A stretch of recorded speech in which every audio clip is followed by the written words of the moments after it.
All right, we are live, and sorry to anybody who um, just got informed about me going live a few minutes ago. I forgot to start. I forgot to pre-plan the StreamYard, so here it is. I'll go ahead and schedule the next one for Monday right after I'm done with this stream, so you guys will see it come up in the notifications. I need to generally just do this more often beforehand. I should just do it right after I'm done with a stream, but usually right after I'm done with the stream, I'm rushing to a meeting or something. So anyway, thanks for coming back, guys. I really appreciate it. Oh, let me get started on Instagram. Where's Instagram? Here it is. Go live. Yep, I'm at the right volume. Yeah, so real quick, before I get started today, actually, let me see if I can. Do I have a cover in here? Manuscripts, music, visual media. Here we go. Banners and other promo. Nothing in here. Okay. Cover art.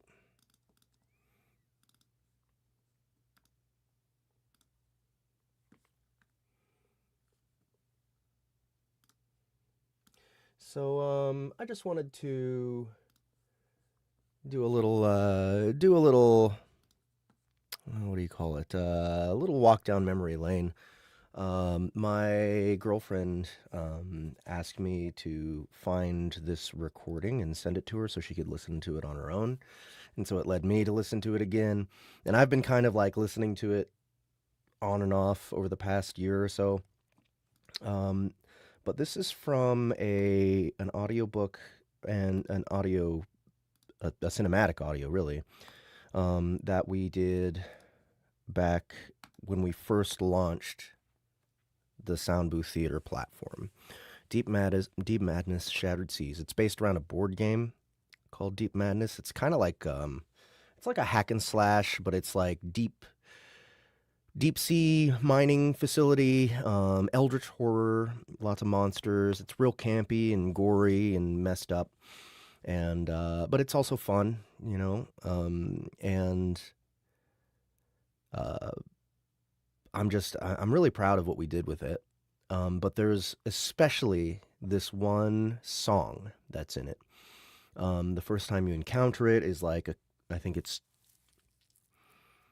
I think it's in the first chapter. One of the characters gets into that obelisk that you can see, that tower you can see in that cover there, and it's like empty and creepy. And he goes into like this one room, and this song is playing on the speakers. And so it's basically background, right? But the song, it's one of my top 5 favorite songs that I've ever composed. I will also um, clarify that Annie Ellicott wrote the lyrics. And Aaron Morton's father played fiddle on it, and he does a couple solos in it. And, you know, obviously I didn't write the solos, but I did write everything else. And I played guitar on this. I'm not traditionally a guitarist, personally. I'm a bassist. But, you know, I still like playing guitar once in a while. I still like studying chords and learning guitar. But I just wanted to play the song for you guys because I don't know, I'm just kind of enamored with it right now. I just played it again, you know, earlier today. So on the actual production, that song shows up in the background during a scene, but it also shows up at the very end as like. Do you guys remember CDs used to have secret tracks like you know track 69 or like the last track of the song? There's like 5 minutes of silence and then there's something else, you know. So that's what we did with this. In the end credits of this production, there's like 30 seconds of silence after the end credits. And then, like, you hear this dude walk up on a beach, and then you hear him put on a record on like an old school phonograph. And the song plays, and it sounds like it's playing on a phonograph. It sounds really old and everything. it was designed to sound like a song from the 20s. But I have two different mixes here. I have that mix, and I have the cleaner mix that doesn't have the 20s filter production. So what do you guys think? What would you prefer? I'm gonna play the song once, but which version would you prefer to hear? The version that sounds like a 20s production or the clean version?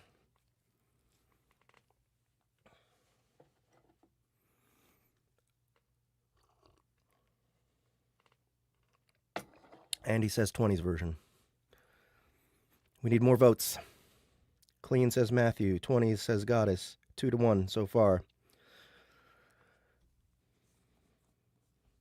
Oh, and I'll see if the Instagram people are going to weigh in as well. Let's see. We got 2 viewers.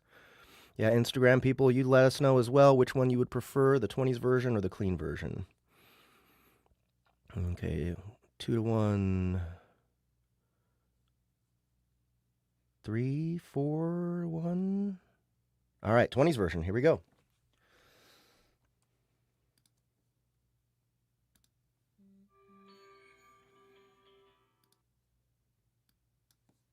All right, let's move. Go to the sound studio display.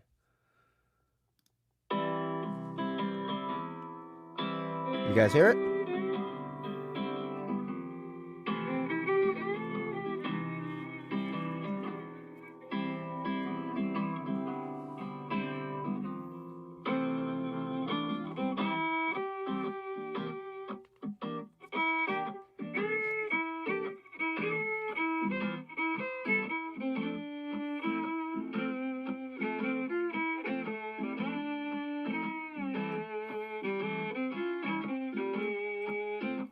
And it is Annie singing, by the way.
Yep, that's Annie.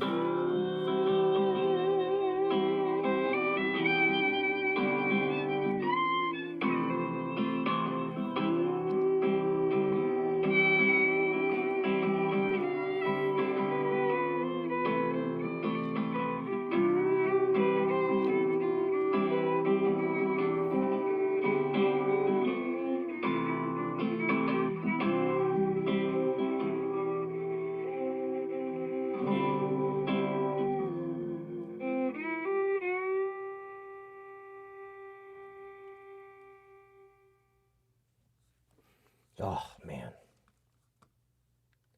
Oh, Annie, dude. Like, I think I really enjoy the whole song, but Annie is like, she hits the nail on the head so hard. Just so perfect, man. She is my favorite singer, so.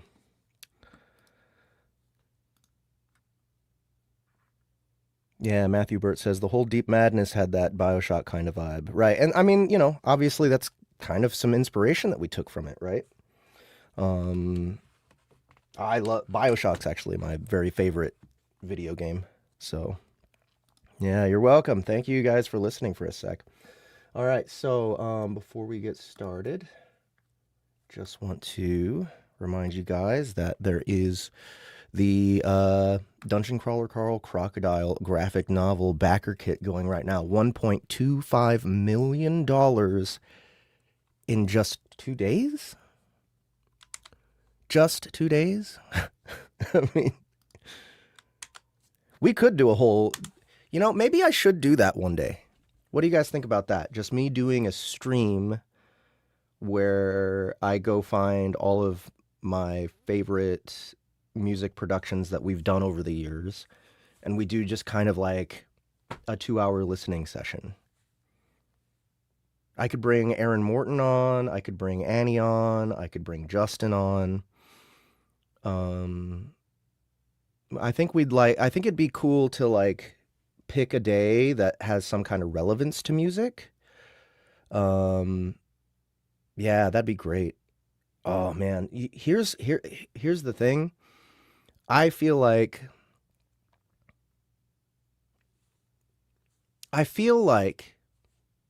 our audience doesn't care too much about music. And I don't think, I'm not trying to disparage anybody about that. It's my most deeply felt interest. But, I've always been interested also in spreading more music to people and showing more music to people. I think that a lot of music nowadays is very functional, and sort of just jaded. I don't know what the word I'm looking for is. I feel like music nowadays is an accessory, and not something that people enjoy for what it is. And I'd like to change people's minds in that a little bit and get them to look a little more deeply. And I think music has a lot more to offer people than what it's used for lately. So I want more. I want more of our audience to engage with us on a musical level. I can't wait for us to incorporate music into the app. I've been wanting to do it for 5 fucking years. But it's just I've never felt it's never seemed to me that it's a high enough priority, because it doesn't seem like our audience is that interested in the music aspect of stuff, So,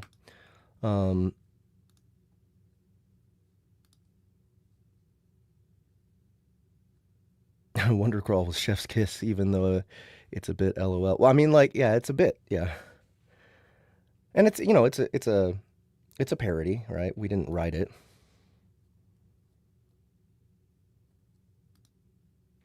What makes me think that is that, people don't really talk about it. People aren't really engaging with the music that we put out in the audio dramas and stuff.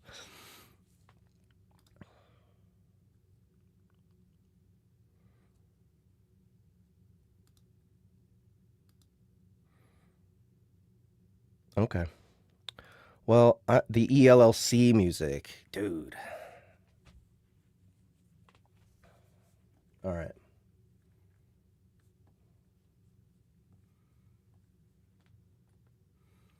I'm going to go ahead and say something to the music team.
Yeah, there we go. A music stream. All right, I just proposed it to the music team.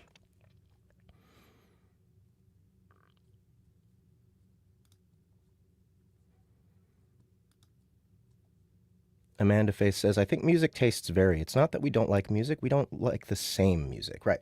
I think that's valid.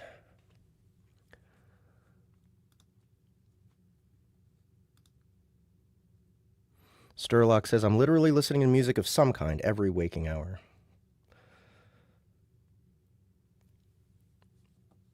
Andy S. says, the way you snuck in Girl from Ipanema was like nothing I'd ever experienced before. True joy. Thank you, Andy. I'm very proud of that track. It's fucking hilarious. And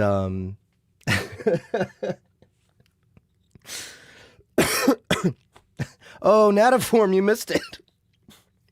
Sorry. Yeah, we're talking about putting together a music stream where I and the music composition crew, the music section of SBT gets together and listens to a bunch of music we've done for Soundbooth Theater and just kind of ruminates about, you know, our history of making music and all that. Andy S., real quick, did you know that the whistling was Annie? There's like a solo in there. And that's Andy whistling. She's not just a great singer, she's like a brilliant whistleist. I don't know how to put it. Okay. Gosh, Natiform, I feel like, okay, I can play it one more time. I can, if you guys will tolerate it. I'll play the love the whistle, like that kind of whistling. So Natiform just came in. If you guys don't know, Natiform's a band that like came and played at the LitRPG at LitRPG Con. Sturlock missed it. Okay, I could play it one more time, but this time I'll play the non-20s version. I'll do the clean version. Is that okay with anyone who? Please protest if you don't want me to do it.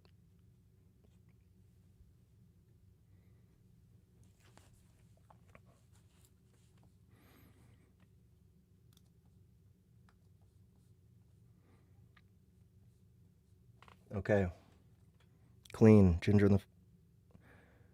Do it. Agreed for clean. All right. Everybody wants it. Do you guys want to try and get Ginger in here?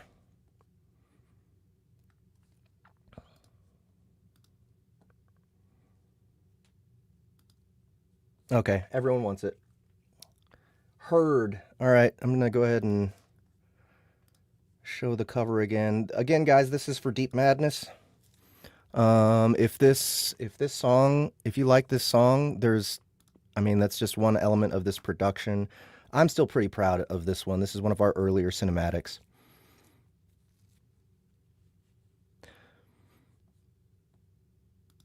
Okay, you texted Liz, Amanda. That's cool. I'm just gonna stall for a second in case we can get them to join. But yeah, so this song, you know, part of the Deep Madness production, we did like. This is another one that I wish I could compose more music. I wish I had more time for that. But I also composed the opening theme for this. Oh, maybe I'll play that too. I'll play that now, and then I'll play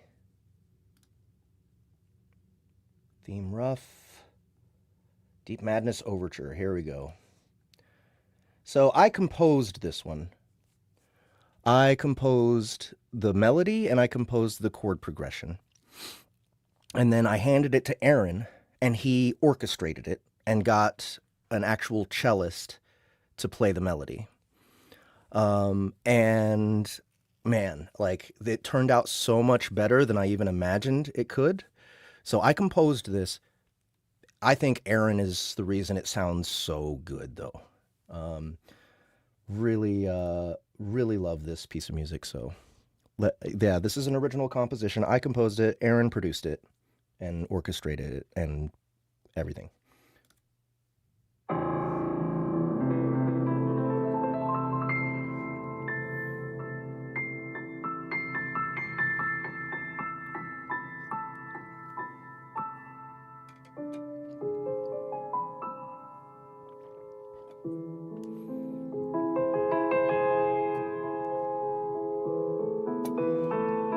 I'll be right back.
Yeah. Oh man, I haven't listened to that in a long time. Okay, so sorry, can't wait for Ginger any longer. But I'm going to go ahead and play this clean version. By the way, Deep Madness is on the Soundbooth app. So if you want to pick up the cinematic version, you'll be able to listen to all this stuff. Yeah, they're probably busy. They can listen to it when they come back, or when they, listen to the replay or whatever. Here's the clean version of Janko Ironheart. That's what I named this song.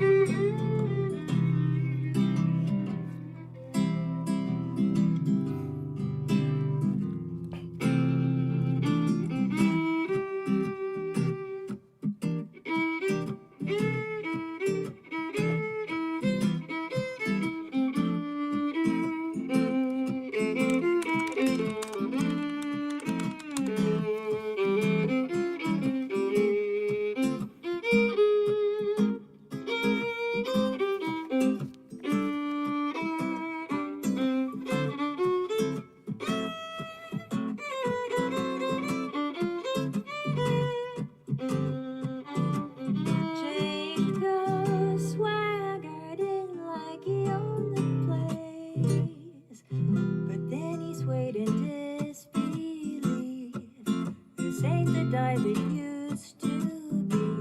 The swill is watered down, the trapeze have dangled.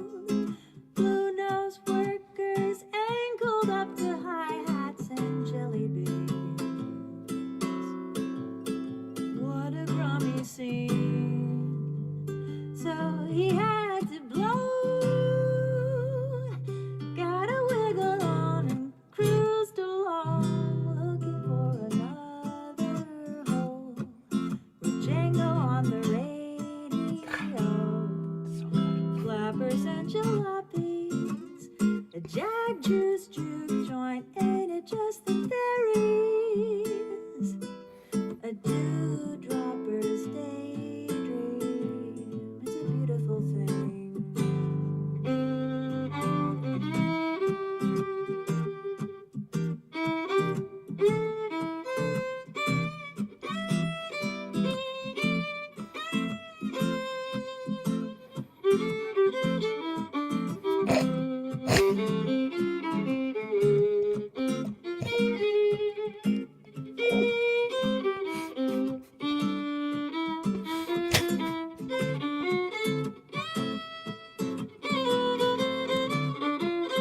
Oh, I forgot.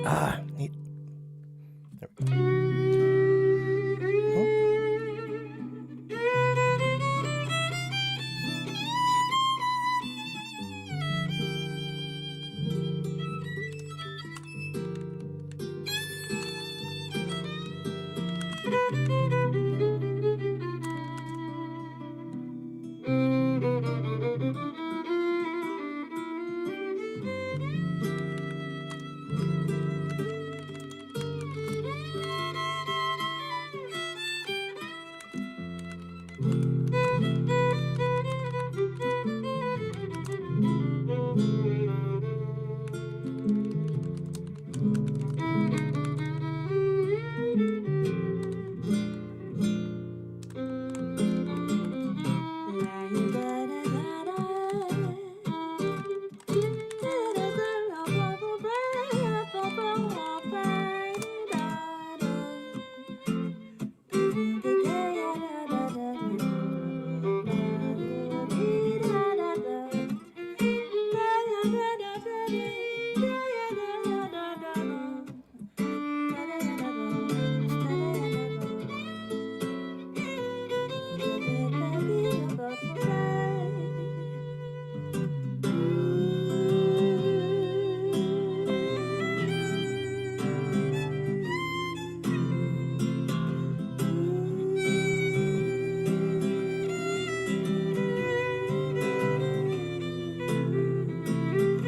Yeah, that's it. And yes, Snatiforum Annie always crushes it.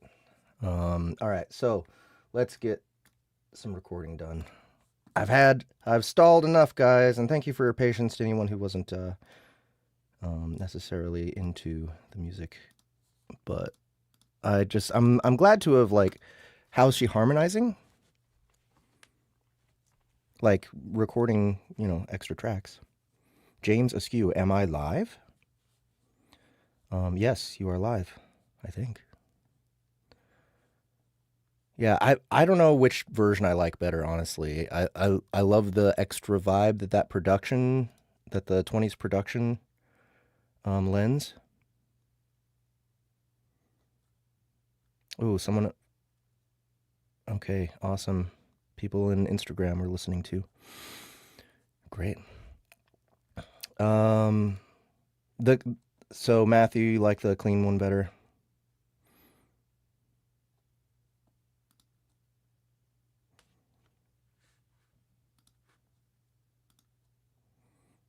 You'll be able to listen to him. You can just go back to the replay and listen to him there.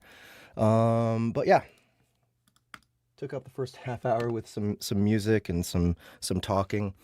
Broken Joker, you can rewind it and find it again. Andy Beadsmore likes it dirty. He liked the 20s version. Yeah, there's something about like putting it in the time that we wanted it that like seals the deal. But just like the problem with that version is you don't hear the lower frequencies, and that's something that in the clean version comes through very nicely with the guitar. Like just hearing those bass notes from the guitar, and like, because that just fills everything out, especially like the beginning and end. Boom boom boom boom boom boom boom boom. You know, it's just oh.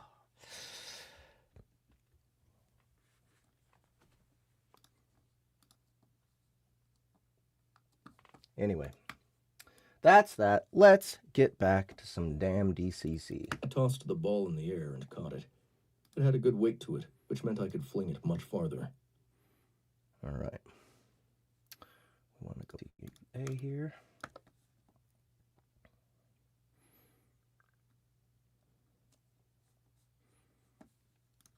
All right. So we're talking about his new potion balls.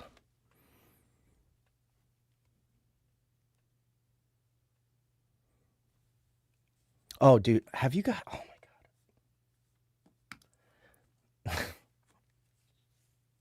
God. I'm going to show you guys one more thing, just because someone said I can just see her dressed in 20s style. Did any of you guys know that Annie used to be a Marilyn Monroe impersonator?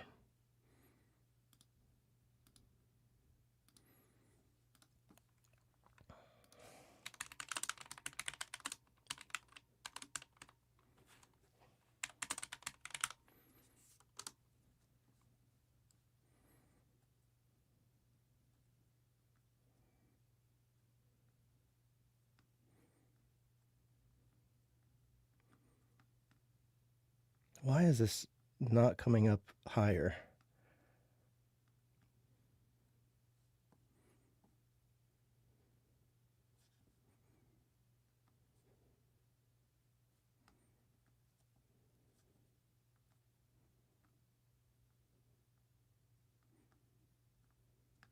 Oh, no wonder, because I misspelled it. There we go.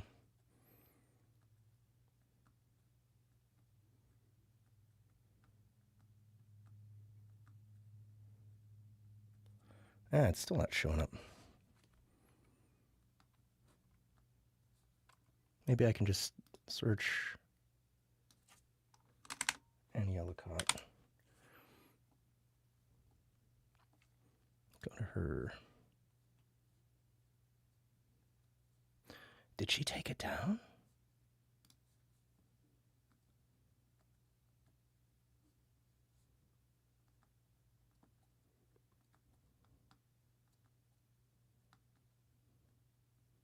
Did she take it down?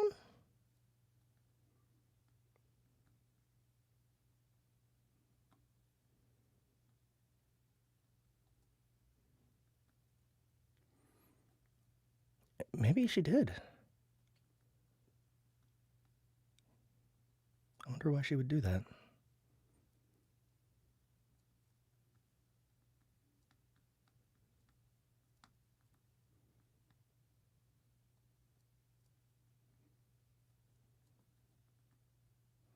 Is it on her Facebook?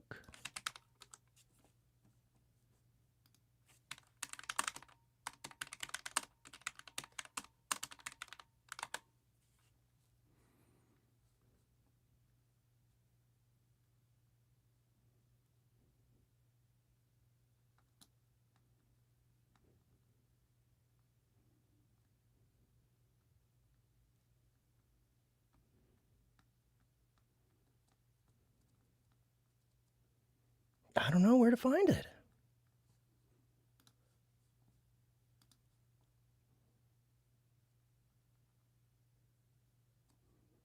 I can't find it. All right. Well, you might be able to find it out there if you guys do some searching. I don't know. I can't find it for some reason.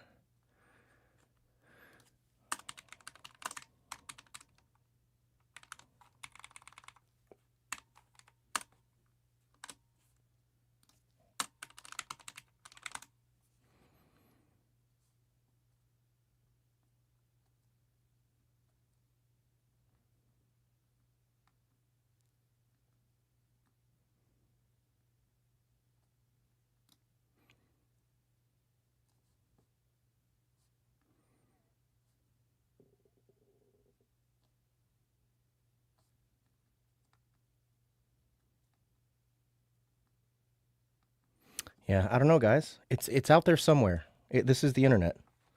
Annie is doing some AIT voices. She's going to be playing Lexus. She's already done Lexus. She's going to be playing Signet. So she plays Donut's cat sounds.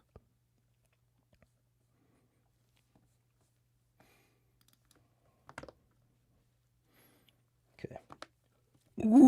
Be careful. They'll break apart if you throw too hard. Don't be tossing those around once they're armed unless you're throwing them at a bad guy. And no, they don't have to drink it. Potions work on mobs if you throw them. Potions work on mobs if you throw them at them. It doesn't make sense, but it works. It's always been that way. Also, in case you're wondering, mobs don't get potion sickness. Not as far as I can tell. NPCs do. They don't have to drink it. Potions work on mobs if you throw them at them. Potions work on mobs if you throw... Will it work on party members? Like if Donut is across the room and she needs a healing potion, and I nail her with one of these, will it work?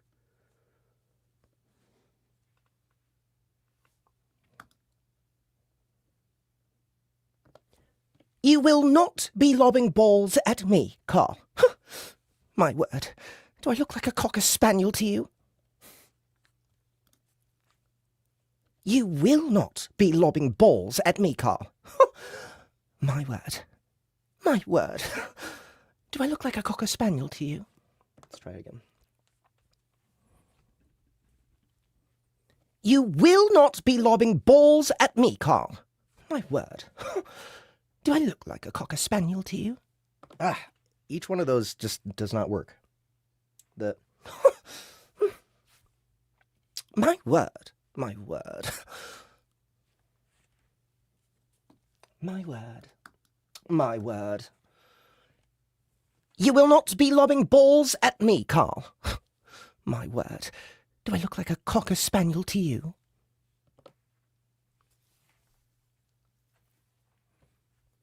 You will not be lobbing balls at me, Carl.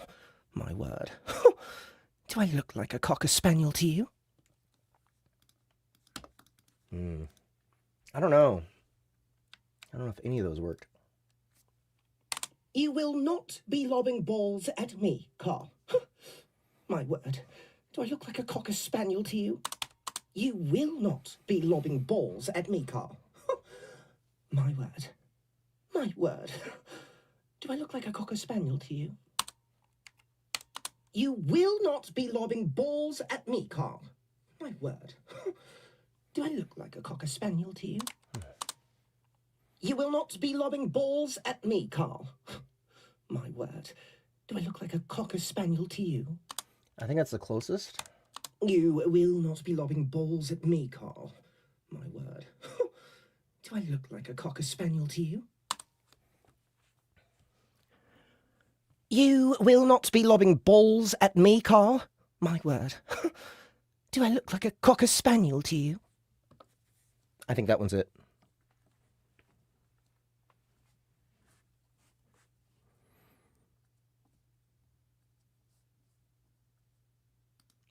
Well, thanks for trying, Aaron. I can't find it either.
Okay. Sorry. Just interacting, just work stuff. Okay. Where'd Ableton go? Here it is. Okay. I think that's the one, guys. What do you think? It work? You will. Or with one of these, will it work? You will. Or with one of these, will it work? You will not be lobbing balls at me, Carl. My word. Do I look like a cocker spaniel to you?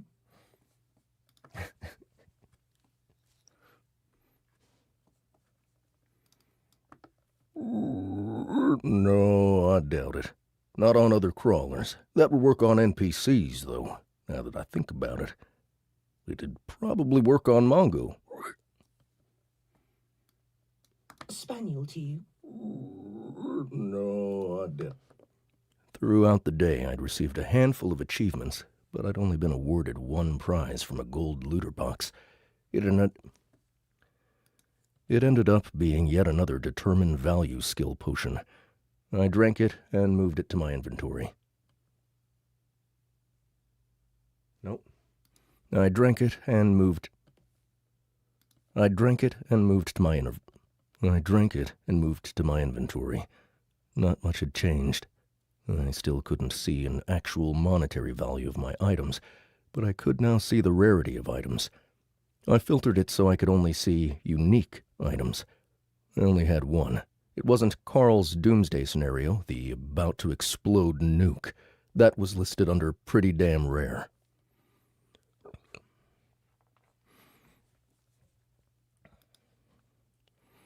The only unique item was that odd stuffed chimeras figure on the horse. I knew it was valuable, but I hadn't realized it was one of a kind. That description didn't give any information. It read, "Kind." The description didn't give any information. It read,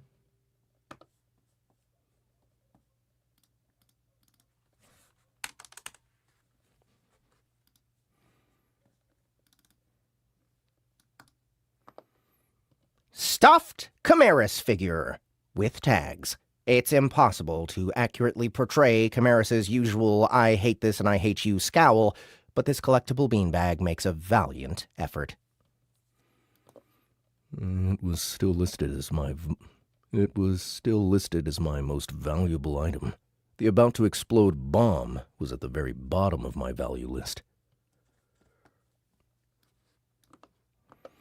Your fan box is now ready!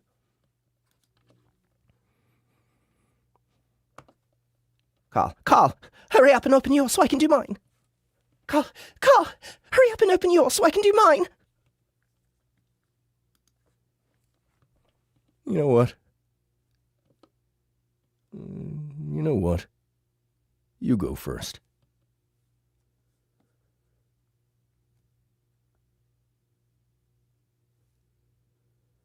Oh, crap. No wonder. Hold on a second, guys. I hear something.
Okay, that's it.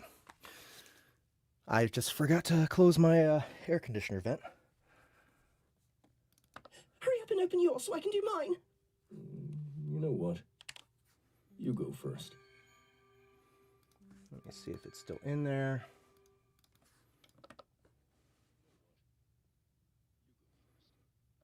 Okay, you can barely hear it, but it's there.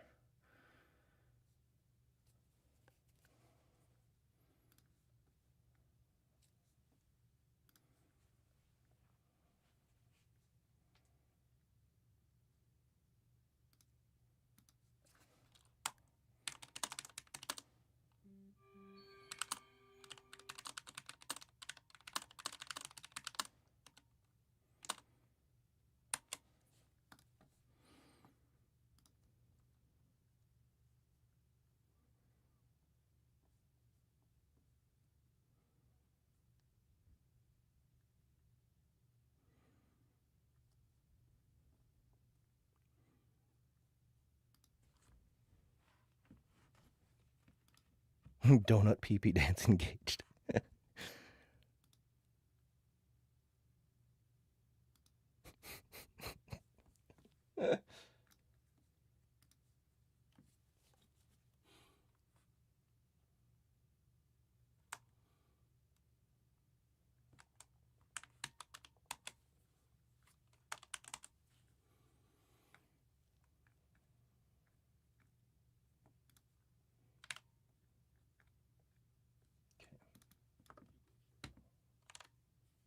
Switch to studio.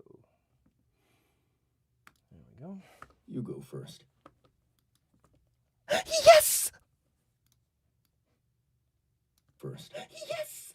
So I can do mine. You know what? You go first. Yes!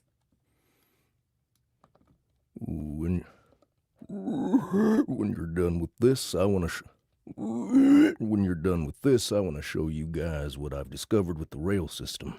I'm pretty sure I know how to get to the stairwells. They've done this sort of thing before, but on a smaller scale. I braced myself. Donut's last fan box had been the picture of B. Hopefully this would be something better. Now that we had enemies both inside and outside the dungeon, I couldn't count out the idea we were about to get slammed with something awful.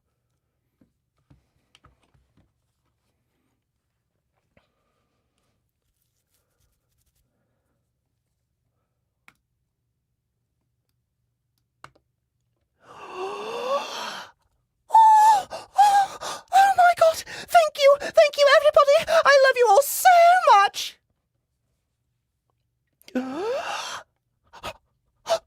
my God! Thank you! Thank you, everybody! I love you all so much! Probably the second one. Awful. With something awful. Oh my God! Thank you! Thank you, everybody! I love you all so much!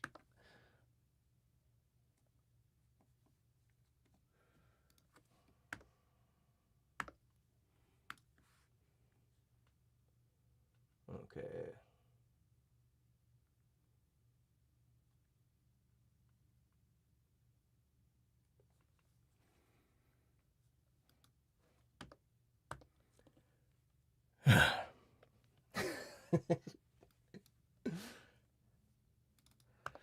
Look, Mongo! Our fans got us a saddle! I can ride you now! It matches your feathers. Carl, put it on, Mongo! Look, Mongo! Our fans got us a saddle! I can ride you now! It matches your feathers. Carl, put it on, Mongo! One more time. Look, Mongo!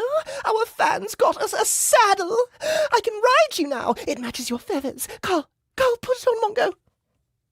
Carl, put it on, Mongo! Carl, put it on, Mongo! It matches your feathers. Carl, put it on, Mongo! I think that's the one.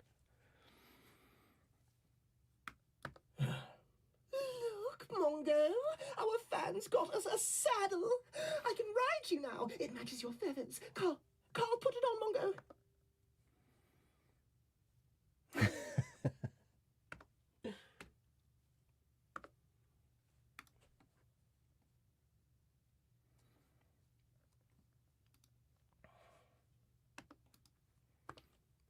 tassels. This is like something you'd see on a horse during a 4th of July parade in the Deep South.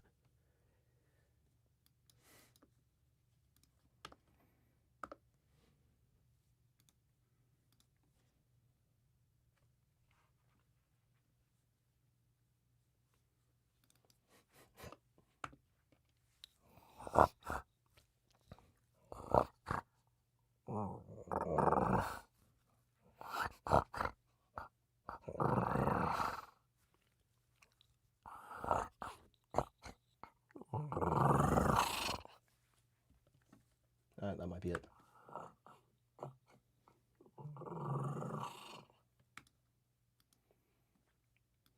Maybe I need a little bit of a whine in there, like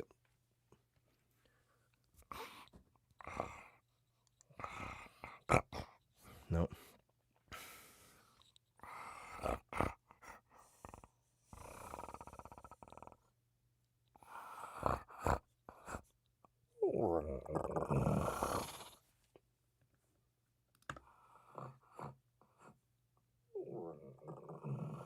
No. Not quite yet. Hold on a minute.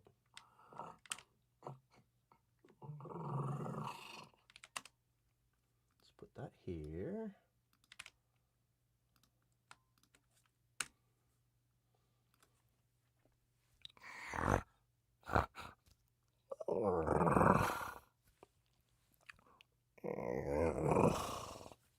That's it. That's it. That's it.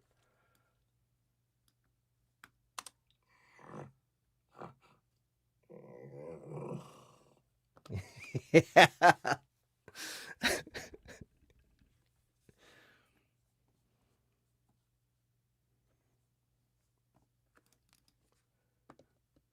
Actually, that's a really good prize. But you're gonna need to get Mongo on board. Well, I've never seen anybody ride one of those things.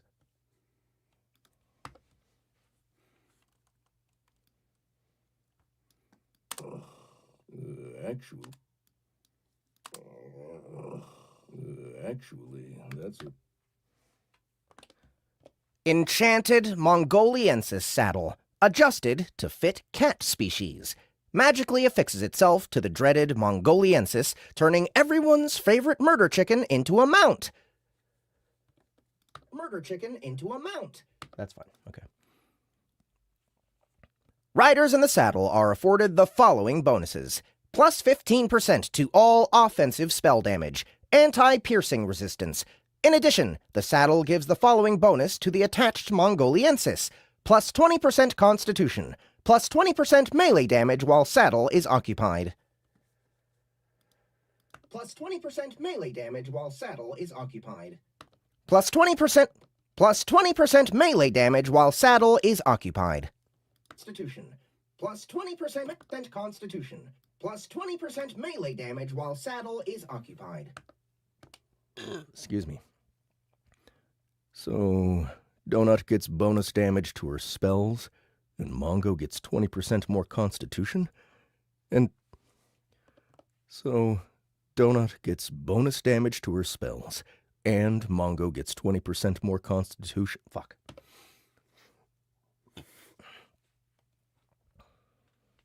So, Donut gets bonus damage to her spells, and Mongo gets 20% more constitution, and 20% more damage as long as Donut's butt is in that thing,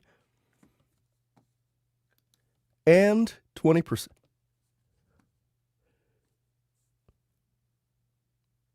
And 20% more damage as long as Donut's butt is in that thing?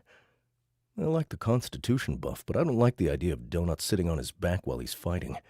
She'll be too vulnerable. And more constitution? And 20% more damage as long as Donut's butt is in that? Agreed. You're going to need to practice jumping out of the saddle when Mongo attacks Donut. That attack bonus is... That attack bonus is great, but you'll be a prime target sitting up there.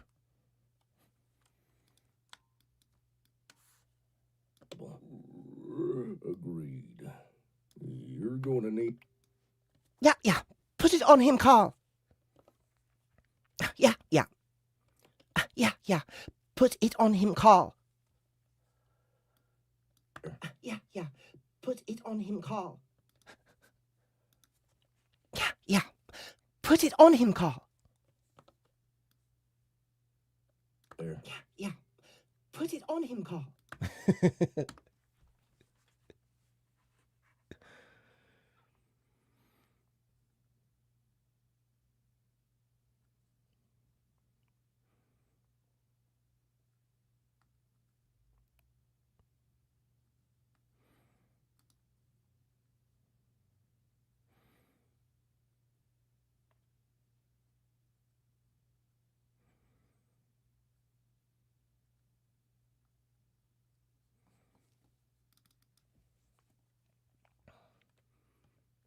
There were no straps on the saddle. It looked as if it was missing most of the required saddle parts. It was just a seat and a pommel, and a bunch of tassels.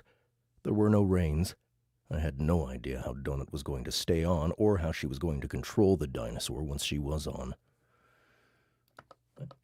I had no idea how Donut was going to stay on, or how she was going to control the dinosaur once she was on. There were no reins. I had no idea. Come here. Come here, Mongo.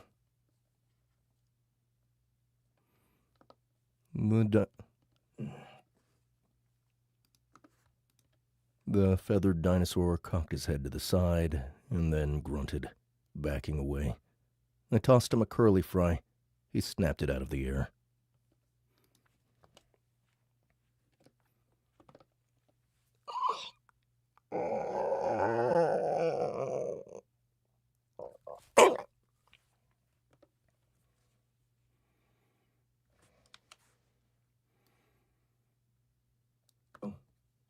The feathered dinosaur cocked his head to the side and then grunted, backing away. I tossed him a curly fry. He snapped it out of the air. There we go.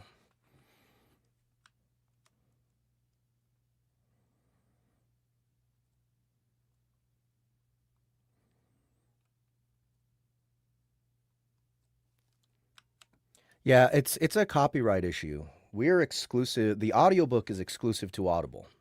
And we don't want any possibility of them saying, oh, you're using some of the thing you're supposed to be exclusive with us for this production. So we are covering our asses super hard by just completely doing everything from scratch. But I think actually that's a secondary reason, because I am just not satisfied with my performance from especially books 1 through 3. So I feel like my Carl voice now is a better Carl voice than books 1 through 3 in the original audiobooks. So Come here, Mongo. The feathered dinosaur cocked his head to the side and then grunted, backing away. I tossed him a curly fry. He snapped it out of the air. Come here, you bastard.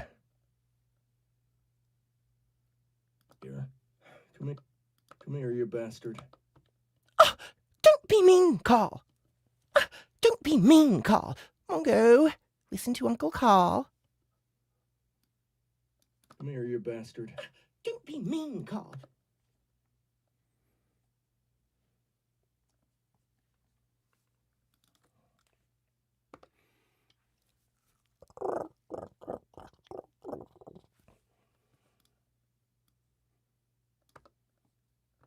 Listen to Uncle Carl.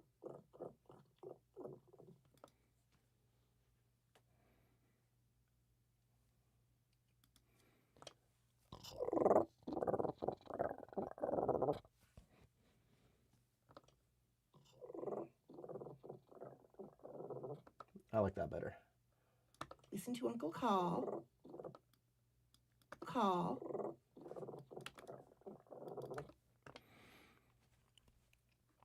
He lowered his head and let me approach.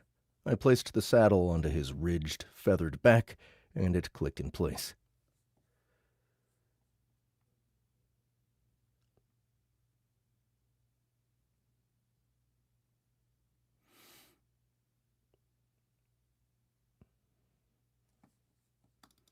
and it clicked in place.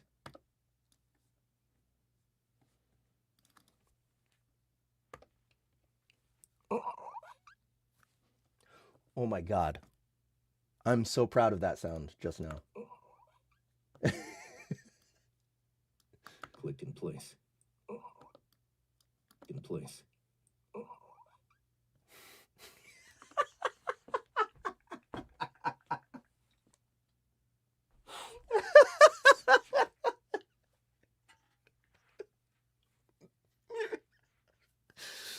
Uh,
oh my gosh.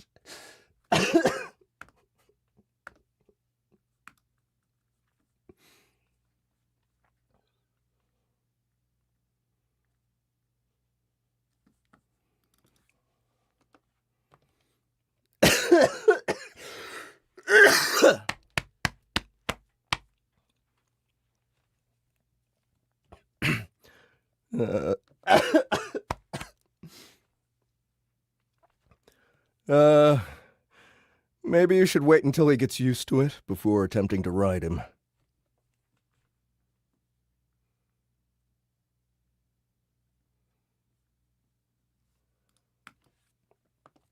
You're fine, Mongo, see?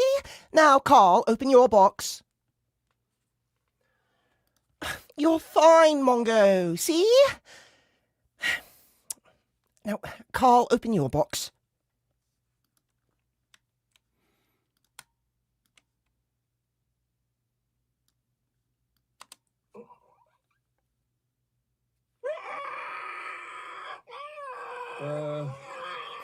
Maybe you should wait until he gets used to it before attempting to ride him. You're fine, Mongo, see? Now, Carl, open your box.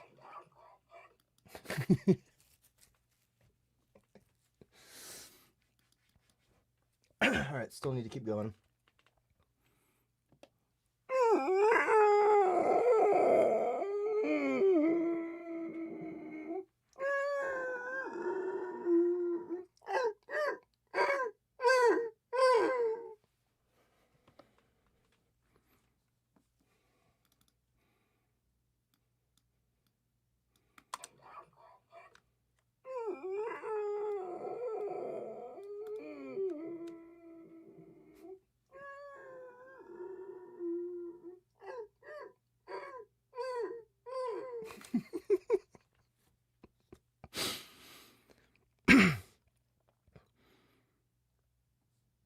We will be definitely doing like his footsteps, like this right here. He's going to be like knocking chairs and tables over. It's going to be chaos.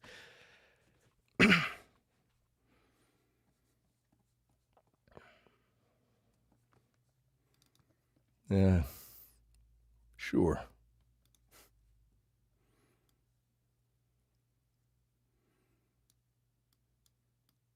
You're fine, Mongo. Carl, open your box. Yeah. Sure.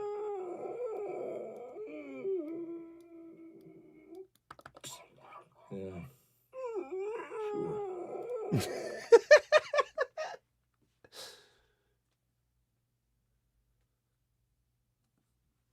Okay, so actually, don't need all this as much,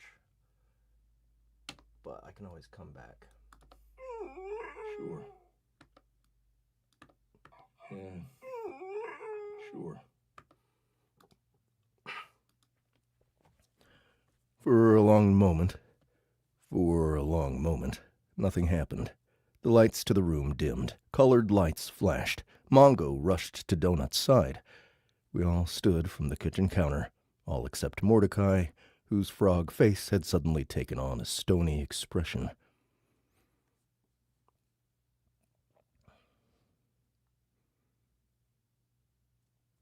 Okay, so we need some extra time here before that starts, so...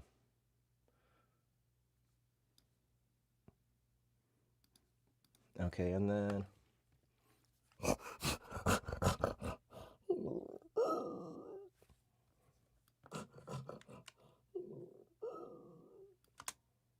Just get rid of that one. Colored lights flashed. Mongo rushed to Donut's side. We all stood from the kitchen. Nothing happened. The lights to the room dimmed. Colored lights flashed. Mongo rushed to Donut's side. We all stood from the kitchen counter, all except Mordecai, whose frog face had suddenly taken on a stony expression. Carl, what's happening? Expression. Carl, what's happening? Probably something stupid. The expression. Carl, what's happening? Probably something stupid.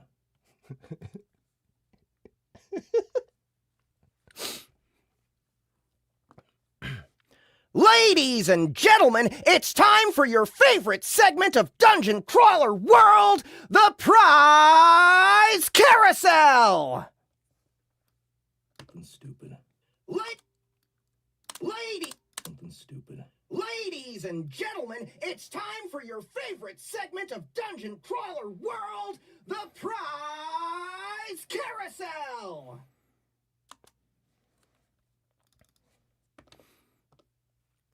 Just past me, the section of the room with the couch and screens blinked and disappeared. A large, spinning carousel, like a merry-go-round, materialized. It spun in a circle, lights up and down. It spun in a circle, lights up and down, blinking in sync with the music. The interior of the large contraption was blocked off by colorful curtains.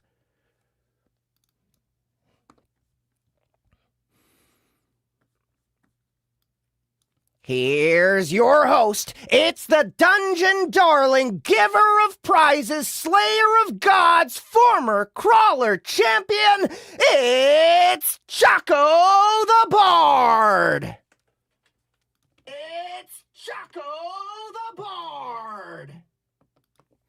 With a puff of smoke and the familiar crack of teleportation, a winged, wolf-headed man materialized. He wore a brown and orange checkered leisure suit and held a microphone. He jogged into the room as if he'd had a running start, waving at nothing. He jogged into the room as if he'd had a running start, waving at nothing. I stared at the creature. He was not listed as a dungeon admin, but as an NPC.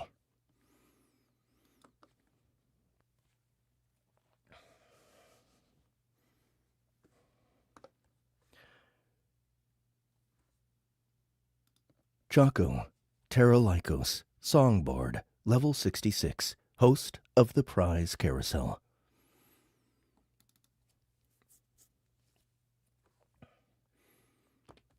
The wolfman stood about my height. His muscular arms bulged through his suit.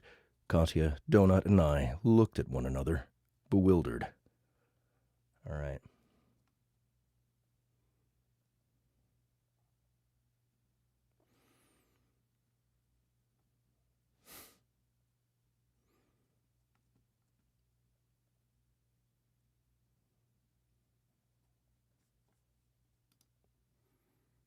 All right, so this is going to be Jonathan McLean.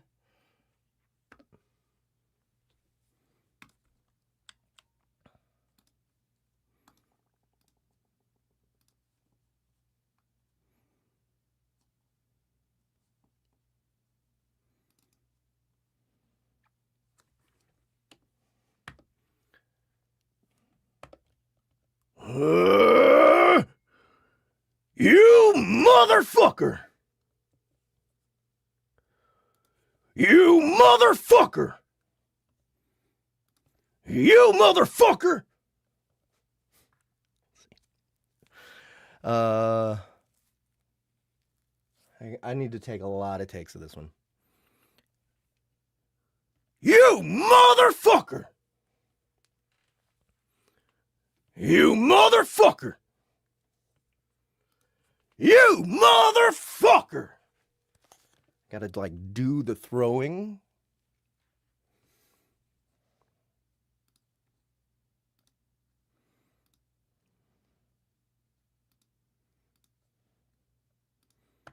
You motherfucker!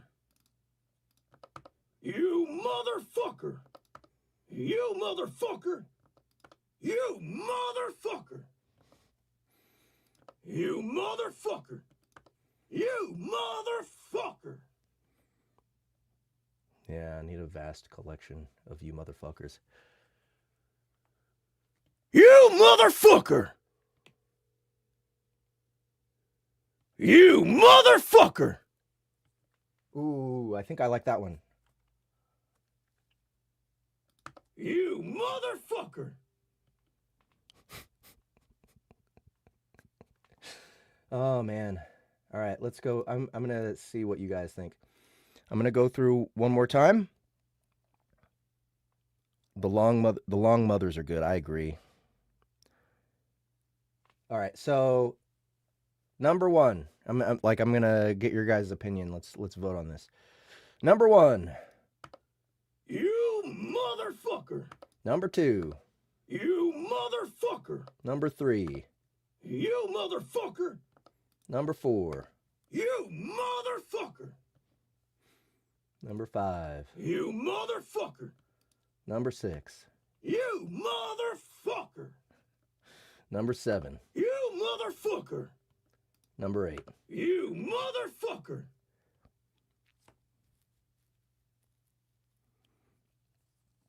Two sounds most like Nick.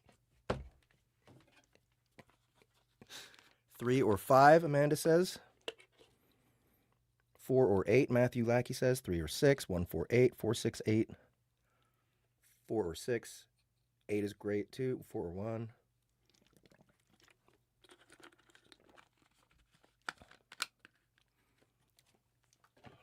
Seven says pickle. I feel like I'm seeing 8 more than any of them.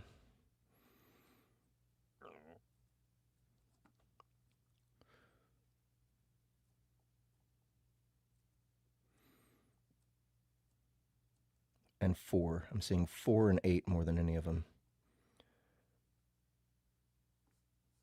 Can you do 4, 5, 6, 7 so we can compare fewer versions? Hold on.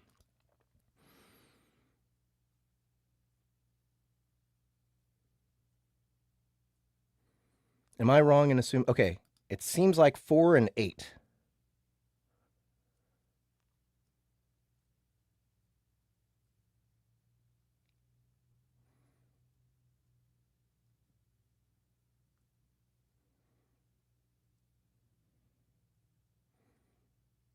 All right, I'm going to play 4 and 8.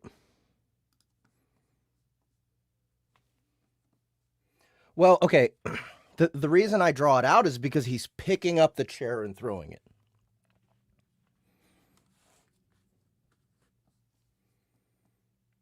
All right, here's 4. You motherfucker! Here's 8. You motherfucker! They're pretty close. They're pretty close to the same one. You 4. motherfucker! 8. You motherfucker!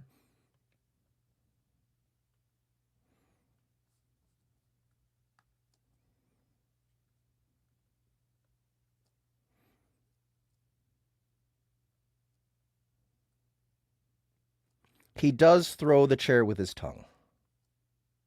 It is really close.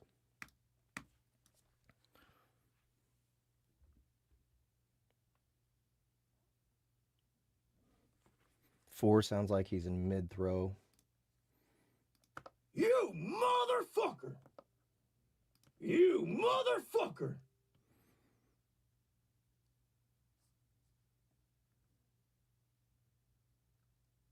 Eight is angrier.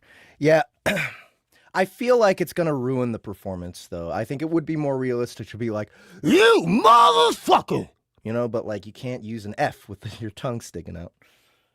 Four makes me think of WWE. All right, I think the votes are in. Eight is the one.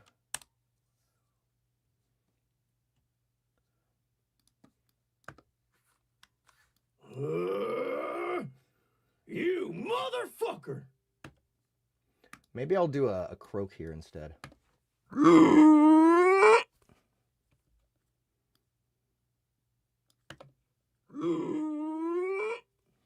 You motherfucker! Can you play them over top of each other to harmonize?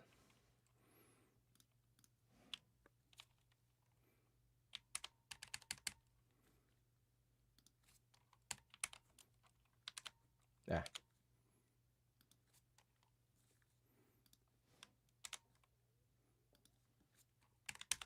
You motherfucker!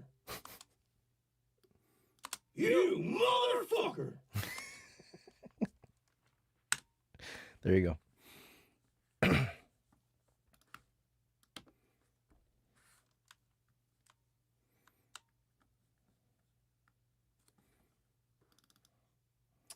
See, okay, his tongue lashed out. His tongue lashed out, fast as a whip. It attached to a metallic chair by the... It attached to a metallic chair by the kitchen counter, and he launched it across the room at the newcomer.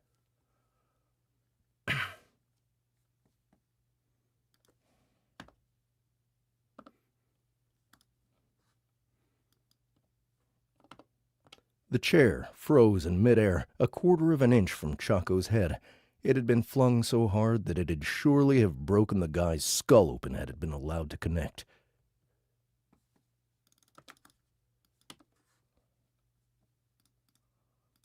Fuck off, Excel. Stop it.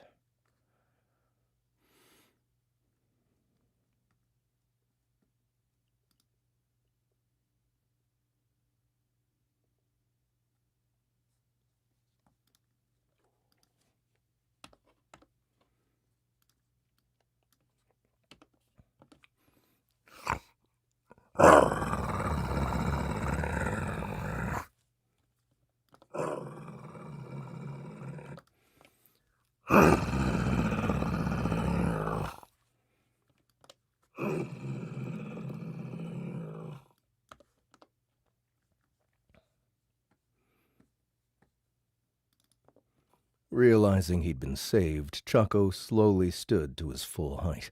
The large wolf was trembling. The chair remained floating in the air. I turned to ask Mordecai what in the hell was happening. Oh, shit. Oh, shit! Mordecai was frozen in place, his tongue half retracted. He had the word naughty blazing over his head. The same thing had happened when Maggie Mai and Frank Q had attacked us in the safe room long ago.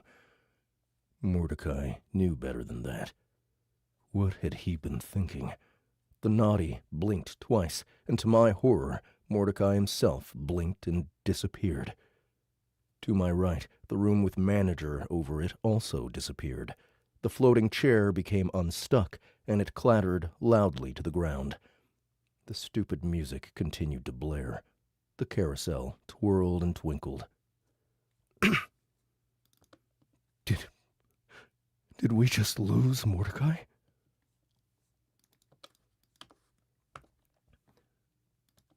Did we just lose Mordecai? No, I just got a notice. It says he's in a timeout for violating... It says he's in a timeout for violating the rules. Carl, I don't understand what's happening. No, I just got a notice. It says he's in a timeout for violating the rules. Carl, I don't understand what's happening. Corey? No, I just... I was overwhelmed with relief. I had no idea what just happened either, but whatever this was could have been much worse.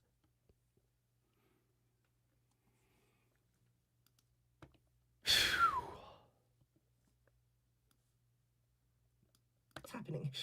I was overwhelmed with relief. How long is the time out? It's for 7 days. 7 days? We'll only have a day and a half left on the floor by the time he comes back. God damn it!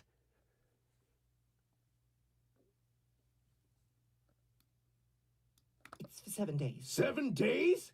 We'll only have a day and a half left on the floor by the time he comes back. God damn it! Time out. It's for 7 days. 7 days? I whirled on Chaco. The game show host NPC still stood there, looking disoriented, his arms raised as if he feared we'd also attack him. His microphone had bounced away, rolling underneath the prize carousel where he couldn't reach it. The music continued to play. Who are you?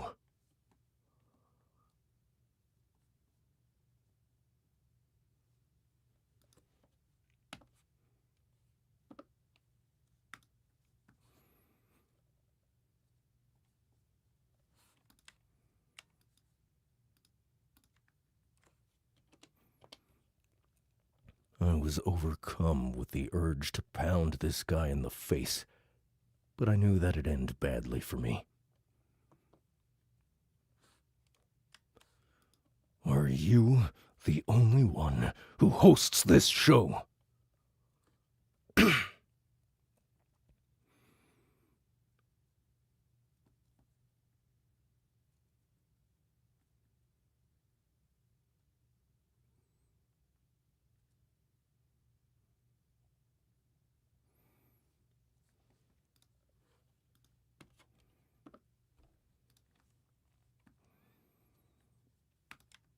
Right. And then there's some dialogue with Chaco there. The next curtain dropped, revealing a pyramid of hoblobbers. These were a kind I hadn't seen before, but without being able to examine them, I didn't know what was different. They glistened, as if their exterior was made of tar. I suspected what they were, something I'd been planning on making myself.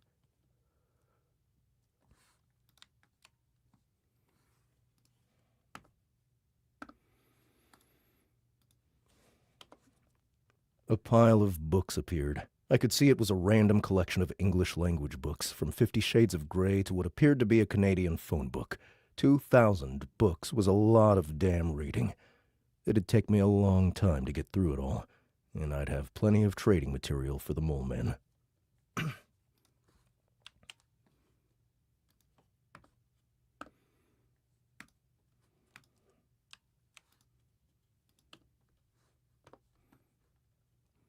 I felt my heart stop the moment the red and beige motorcycle appeared. My eyes immediately moved to the small dent on the gas tank. That had happened when I'd slipped once coming up the driveway. I'd reached out to steady myself, and I'd accidentally knocked the motorcycle over.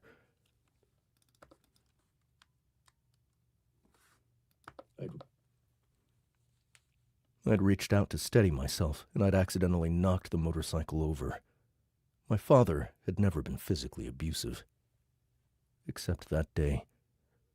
I never really thought of it as abuse, but thinking back now, that's exactly what it was.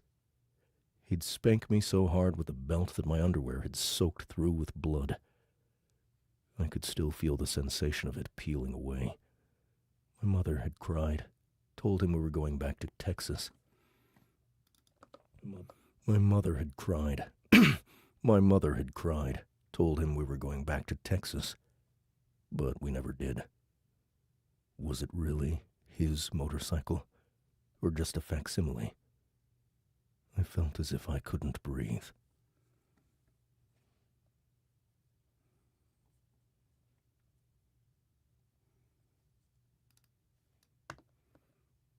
Carl, with you on the motorcycle and me on Mongo, we would be unstoppable. Carl, with you on the motorcycle and me on Mongo, we would be unstoppable. Jesus. Unstoppable. Jesus.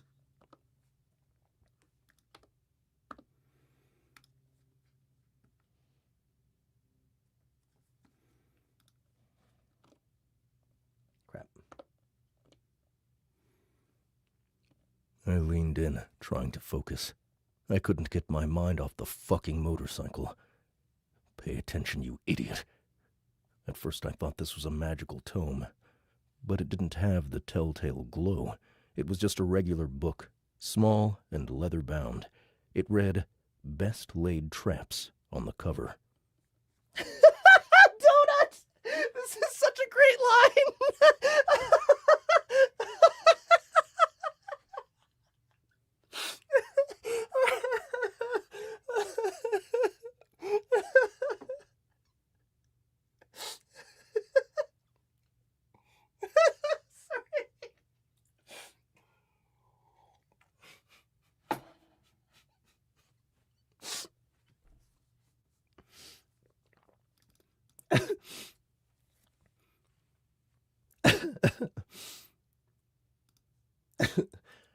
Is that porn?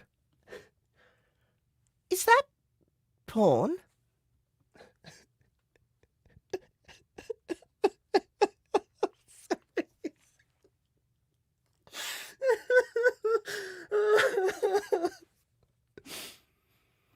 Is that porn?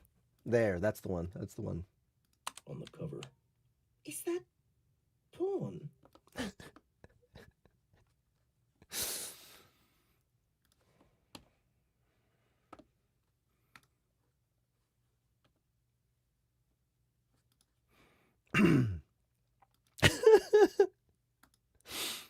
Oh my god.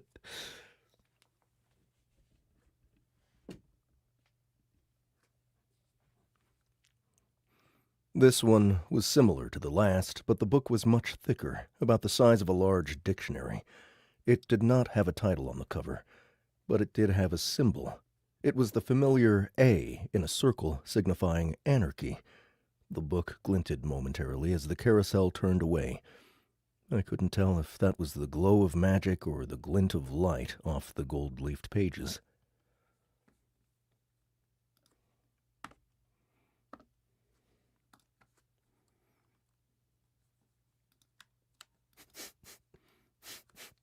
I love that we're skipping the dialogue so that you're getting all this narration out of context. The ass and crotchless chaps were modeled by a spinning mannequin. They were made of a dark leather that glowed with a greenish aura. Yeah, no.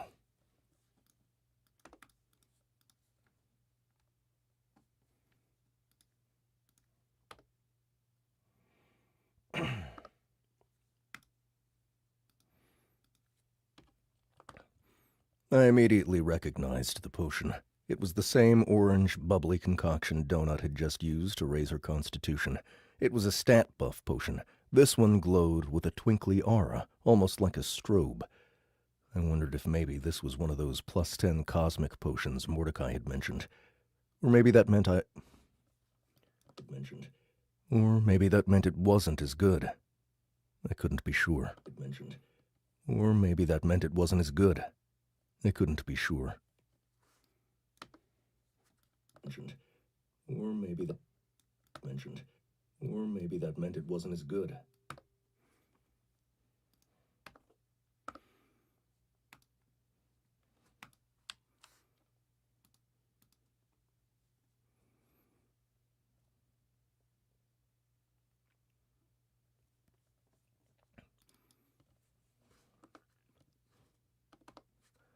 The dented and well-used tool chest came into view, and I instantly recognized it. This was my tool chest from the shop. My eyes moved to the drawer at the bottom right, where I knew I had a carton of cigarettes, minus 1 pack. I had dozens of useful tools in there, including my drill and grinder. If I could get one of those dwarven batteries working, I'd probably be able to figure out a way to charge them. My gut reaction was to pick the toolbox. With my tools, crafting items at that engineering table would be so much easier. With my tools, crafting items at that engineering table would be so much easier. But I hesitated. When I'd last left it, my box had an entire marine electrical panel sitting on it. We were in the middle of a... When I'd last left it, my box had an entire marine electrical panel sitting on it. When I'd last left it, my box had an entire marine electrical panel sitting on it. We were in the middle of rewiring a 32-foot Trojan from the 70s. The whole thing had been a mess. There was no sign of the panel now. In fact, there was something odd about the chest, the way it sat on the In fact, there was something odd about the chest, the way it sat on the carousel. My eyes caught the top drawer, the one I could never close properly because I had too much crap in it.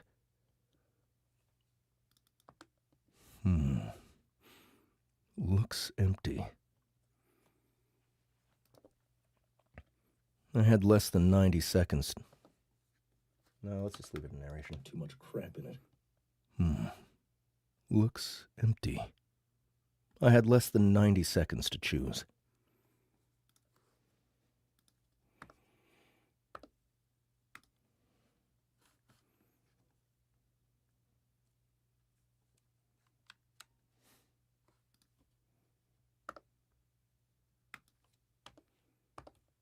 Get the chaps! Cottier, tell Carl to get the chaps! Get the chaps! Cottier, tell Carl to get the chaps! Get the chaps! Cottier, tell Carl to get the chaps!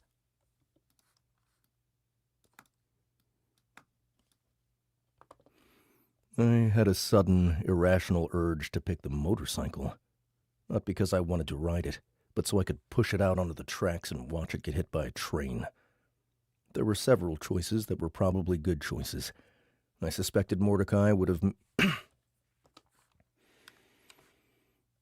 There were several choices that were probably good choices. I suspected Mordecai would have me pick the 2 skill potions, but I didn't have enough information. The trap book, assuming it really was about traps, would probably be filled with useful information. The pile of 2,000 books would also be valuable for multiple reasons. The same with the bombs. The chaps might be a good choice, but I already looked enough like it. But I already looked enough like an idiot. I really didn't want to pick them. Not when I didn't know what the... I really didn't want to pick them. I really didn't want to pick them. Not when I didn't know what the enchantment was. They'd obviously added them to the list as a joke, which possibly meant the enchantment would be a joke too. Also, none of that stuff seemed super rare. Things I couldn't find using other methods. Also, none of that stuff seemed super rare. Things I couldn't find using other methods. The fan boxes were supposed to be about unique items one couldn't get in the dungeon. Okay, let's see here.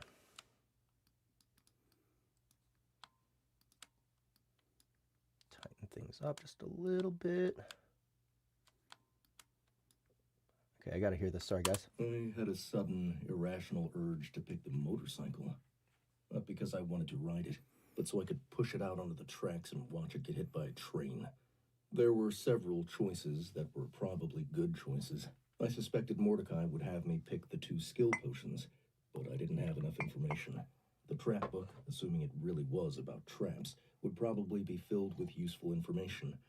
The pile of 2,000 books would also be valuable for multiple reasons. The same with the bombs. The chaps might be a good choice, but I already looked enough like an idiot. I really didn't want to pick them, not when I didn't know what the enchantment was. They'd obviously added them to the list as a joke, which possibly meant the enchantment would be a joke too.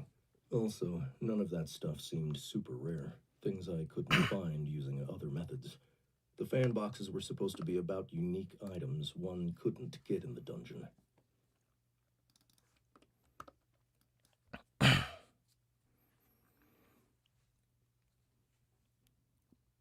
Yeah, these are like squishy kind of plastic buttons. Like,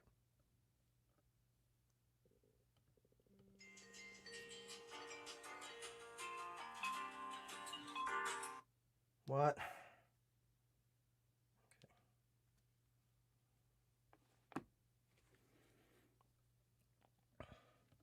Light glinted again off that odd book with the anarchy symbol. My class was called a My class was called a compensated anarchist. I remembered the last time my eyes had caught a glint of light. It had saved my life. Was this the same thing? I doubted it, but I went with it anyway. Why not? It was a free prize. That book, the one with the anarchist symbol on it.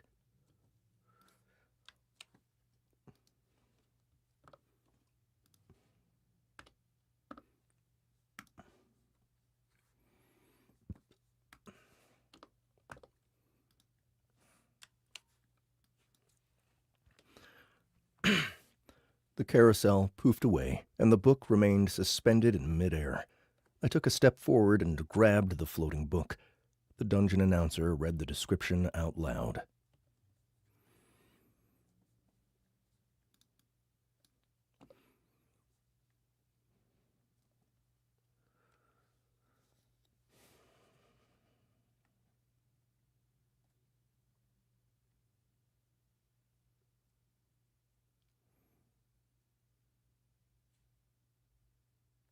Okay, so I have a reservation here. I'm wondering if I should do... Nah, never mind. Fuck that. We'll keep it as the regular AI. Book! The dungeon... Sorry, somebody's driving by.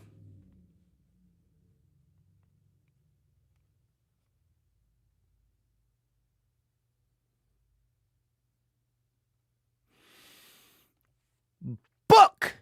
The Dungeon Anarchist's Cookbook by Anonymous. This is a unique item. Chicken and goblin recipes galore, but it's more than that, too. Each recipe is accompanied by a hilarious tale by the anonymous author, recounting some of the zany and madcap misadventures that experienced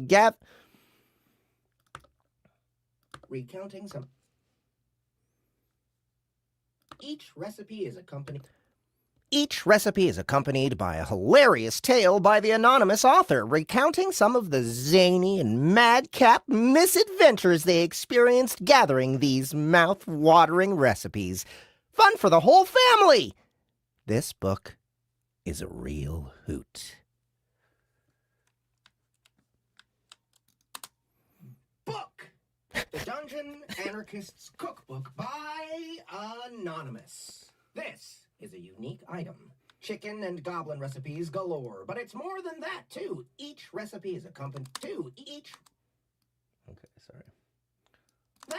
Each recipe is accompanied by a hilarious tale by the anonymous author, recounting some of the zany and madcap misadventures they experienced gathering these mouth-watering recipes. Fun for the whole family! This book is a real hoot.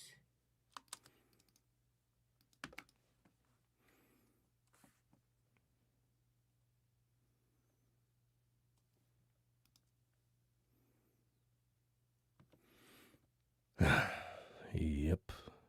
You done fucked up. Yep. You done fucked up.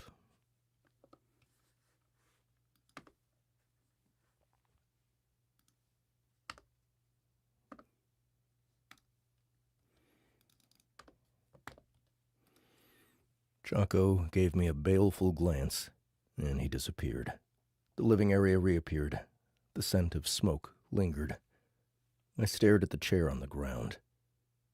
We just got fucked.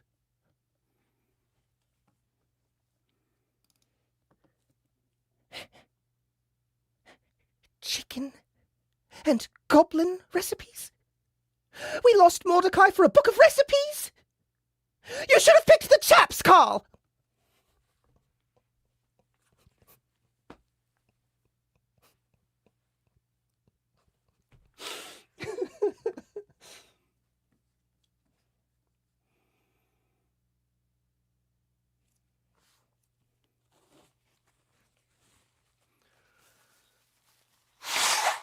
Oh, you just reminded me. You said Mongo is outraged.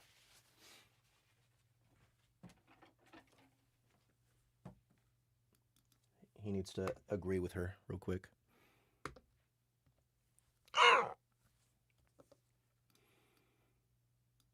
Pick the chaps, Carl! Pick the chaps, Carl!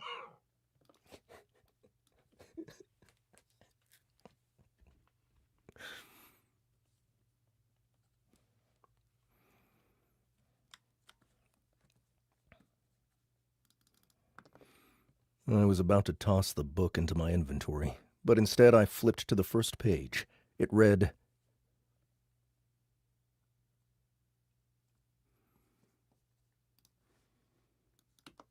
Okay, I'm going to do something cool here.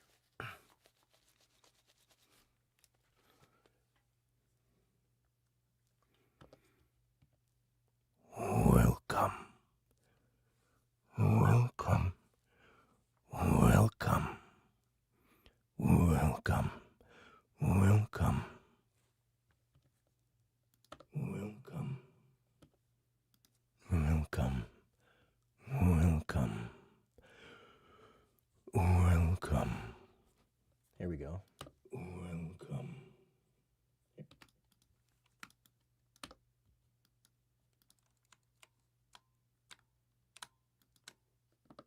Read. Welcome. I'm going to try and lead up a little more ominously. I was about to toss the book into my inventory, but instead I flipped to the first page. It read, Welcome.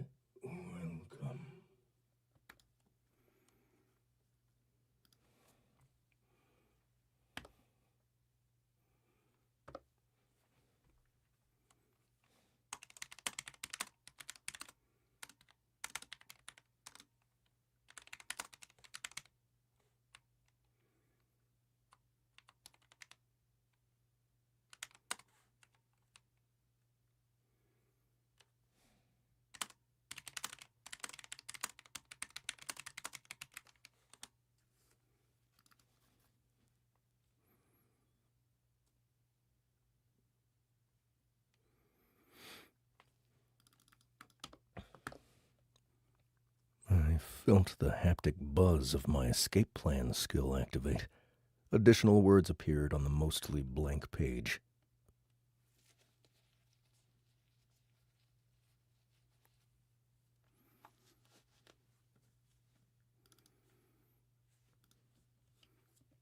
Hello, Crawler.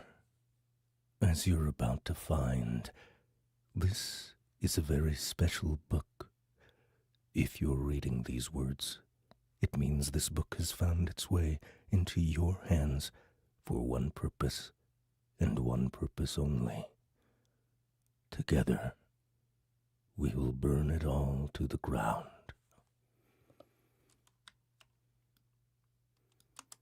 Hello, Crawler.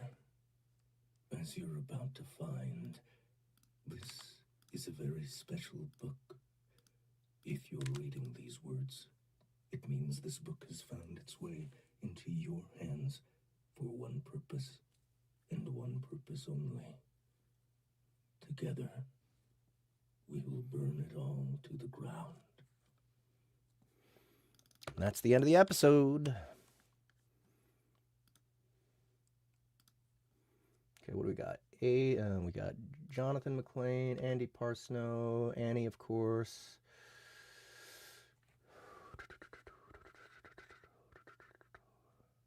That's it. Okay.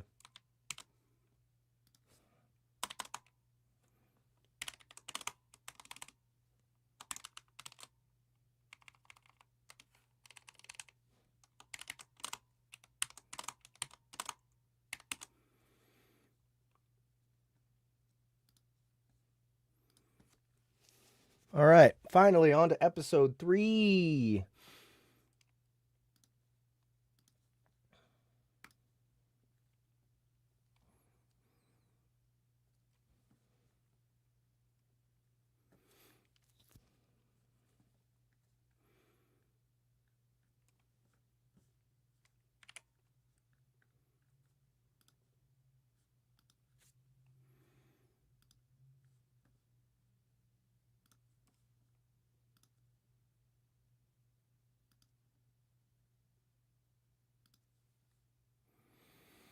Here we go.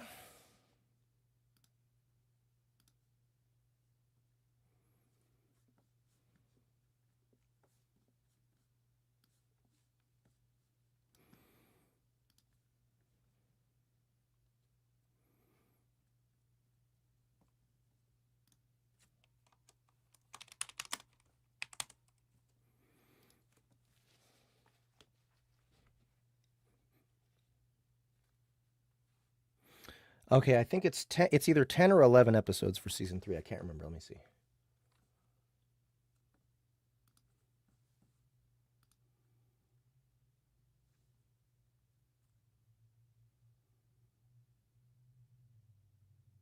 I think it's 10 episodes. All right, guys. I got to use the bathroom real quick, and then when I come back, I have a couple more hours. So let me go ahead and...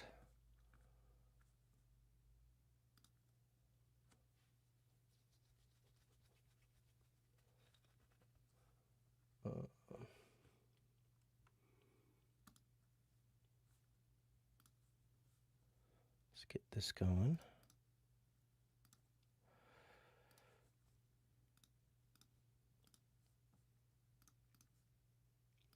And I'll go ahead and play the music while I'm gone too.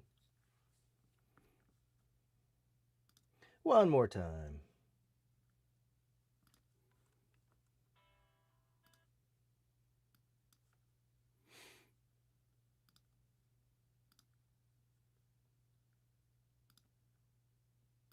All right, be right back.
That was perfect timing.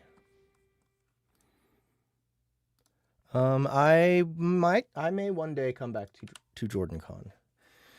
Not in the near future. I don't think I'll be there next year.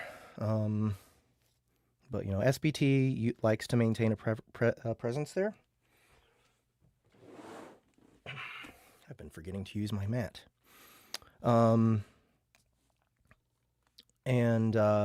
So, you know, you'll still be able to see some of our people. I think Ryan Reed's going again next year. SBTCon. If by SBTCon you mean LitRPG Con, that is July 10 through 12.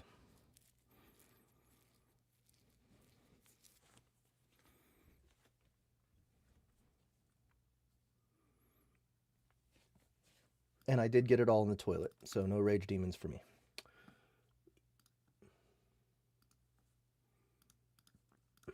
All right.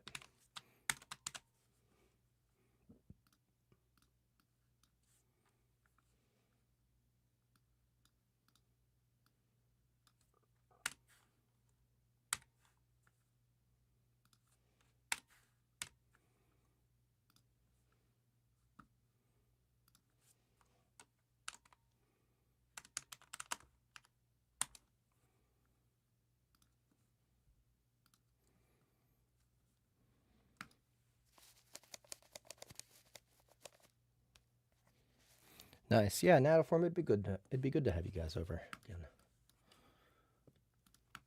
I will talk to you guys about it.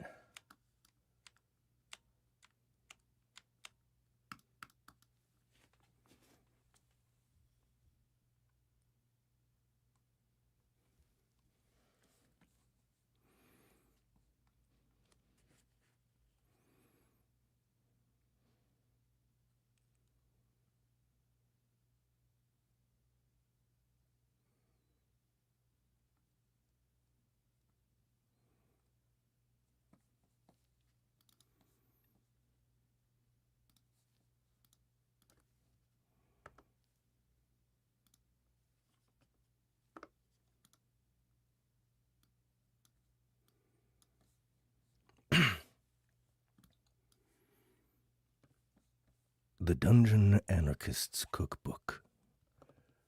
The Dungeon Anarchist's Cookbook, 24th edition. Potions, explosives, traps, secret societies, dungeon shortcuts, and more. Much more. This guide to creating chaos was originally generated into the system during the 15th season. It was awarded to the High Elf crawler Porthos the Rogue on the 9th floor, disguised as a blank sketchbook. The fact you're reading this indicates that this book and the knowledge within remains active in the code. It has been passed down from dungeon to dungeon. It is automatically generated after a set of predetermined conditions have been met.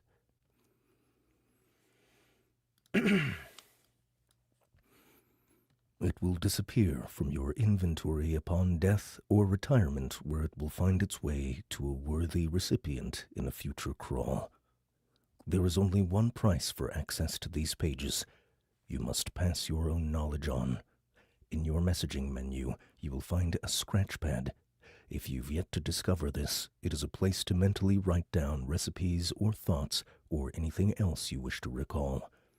If you look now, you will find you have been given one extra page into your scratch pad. Anything you add to this second page will be included in the 25th edition of this book. While the true contents of this guide are invisible to the showrunners and to the viewers, it is not invisible to the current system AI. There is nothing about owning this book or the information hidden within that is against the rules. However, if the organization running this season begins to suspect that this book is more than it appears, or if you tell anyone about the existence of this book, the information within will erase, and you will forever lose access to the hidden text.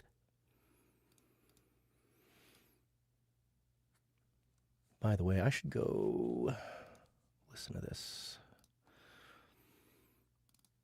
This is chapter 8, I believe. Chapter 8. The Dungeon Anarchist's Cookbook, 24th edition.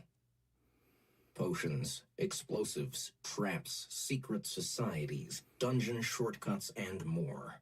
Okay. So it was just the AI's voice. I just wanted to make it more interesting.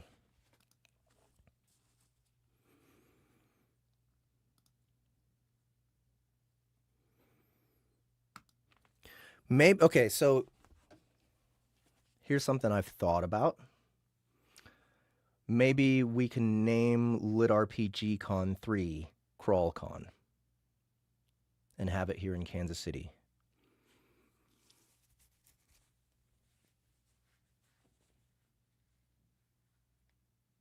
This is, okay, so this is for the Audio Immersion Tunnel, Adam. So the Audio Immersion Tunnel is a reproduction of the Dungeon Crawler Carl series into basically audio drama form. So in order for us to make it a bigger deal and to make it a completely different experience, one thing we've done is chopped each book into episodes. So season 1 was book 1, that's 8 episodes. Season 2 will be 7 episodes, and season 3 will be 10 episodes.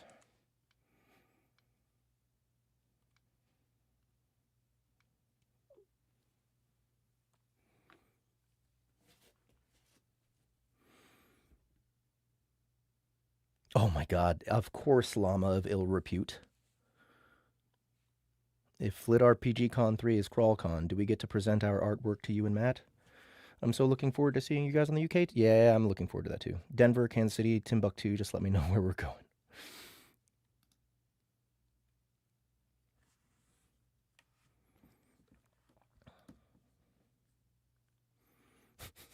Judge us!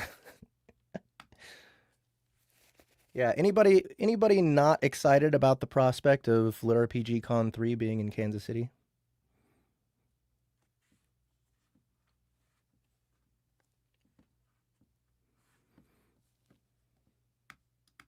And you will forever lose access to the hidden text.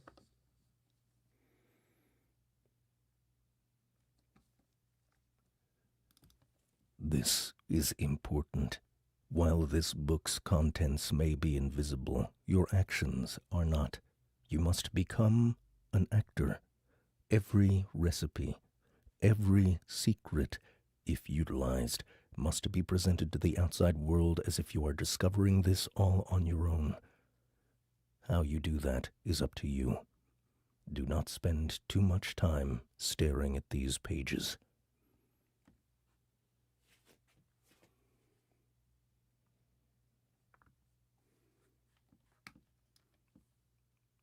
Note added by Crawler Drachia, 22nd edition.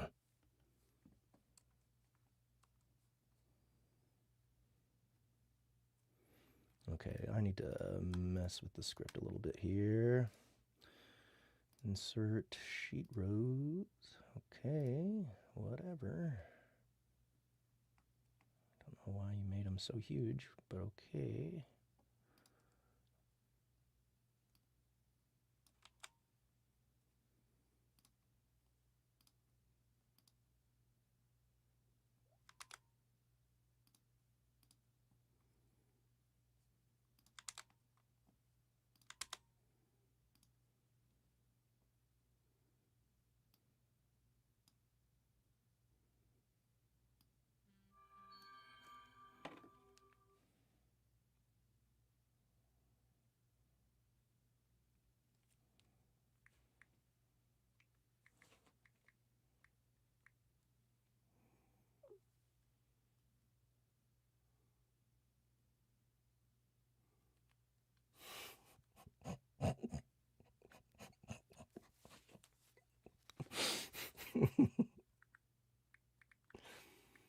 Just got a text from Ryan Reed.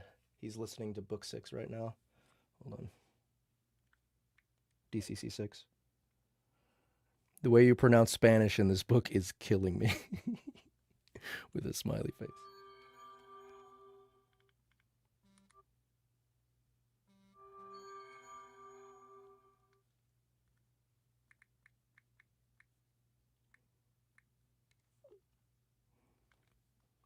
Okay, I gotta kill my notifications.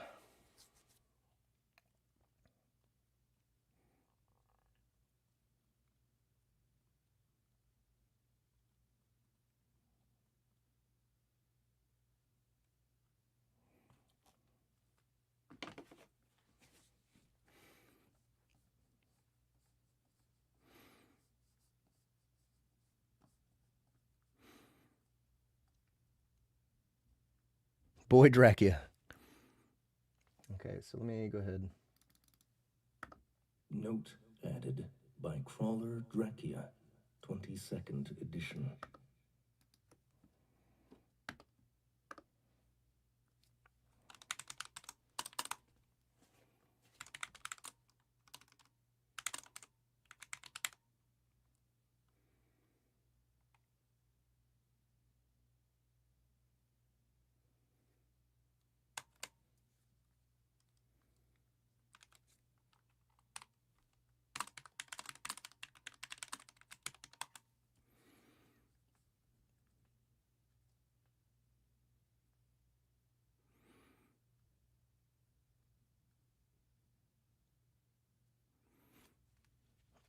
The weed laws, it is completely recreational here in Missouri.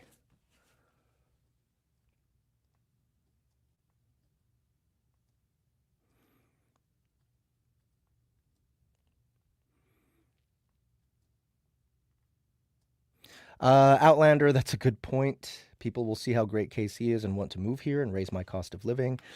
That is correct. And so, yeah, there's a little trepidation there for me too. Do you ever come to Los Angeles? I do. I do sometimes. I liked how in the original audiobook it sounded like it was the AI sharing the secret. Yeah, I kind of do too. I'm only 2 hours away from KC. Would love it.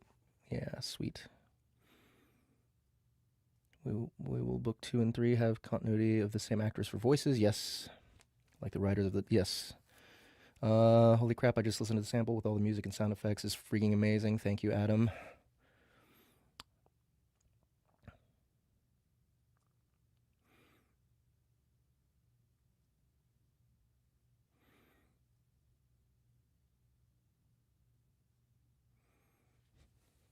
Yeah, Kansas City, Missouri.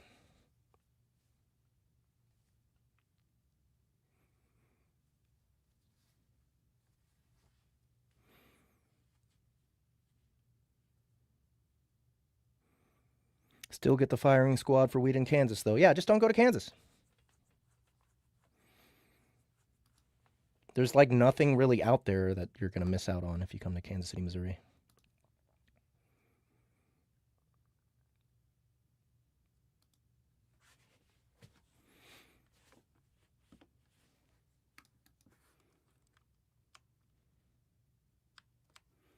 All right.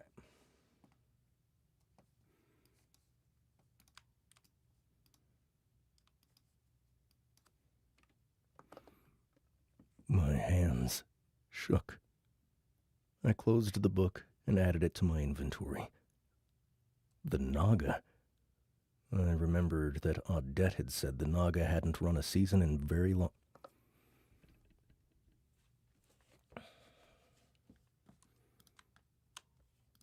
I remembered that Audette had said the Naga hadn't run a session... I remembered that Audette had said the Naga hadn't run a season in a very long time. That was the only season the dungeon lost money.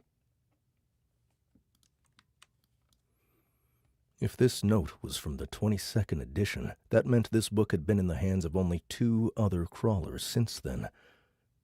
I opened up my messages and found the scratch pad. I usually posted the list of items from Mordecai's daily bolo in there. The last thing I'd pasted was that awful message from Brandon. But sure enough, there was now another tab. I closed it out. I dragged the chair back to the kitchen counter.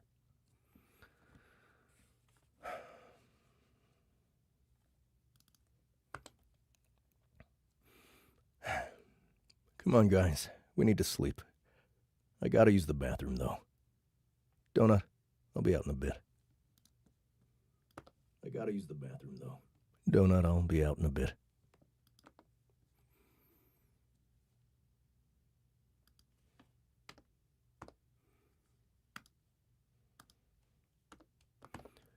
I only dared read a few pages of the book. It was presented in curated chapters, all the potion recipes in one, all the explosives in another, and so forth. Not all of it was actual recipes. Not all of it was actual recipes. There was a chapter that did nothing but list types of monsters and their known weaknesses. Some of it was stories. The last section, by far the biggest, was the remaining notes that didn't fit into a specific chapter, one addition after another.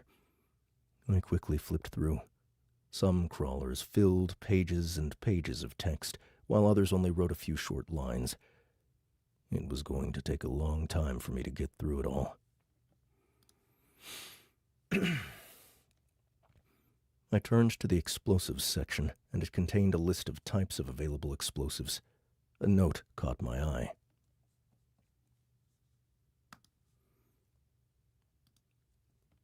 Crawler Sinjin, 15th edition.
Comment added by Crawler Forketh, 20th edition.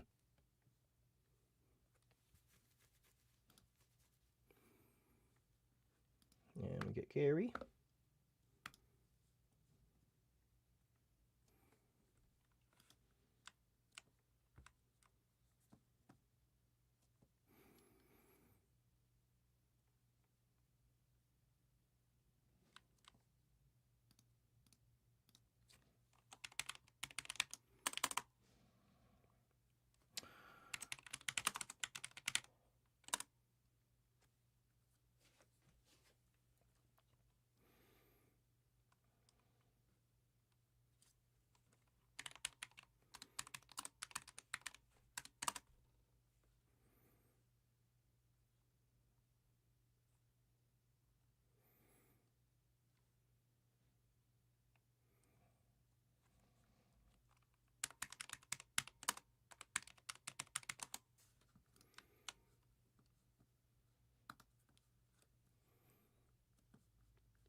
I knew if I kept reading, I'd never stop.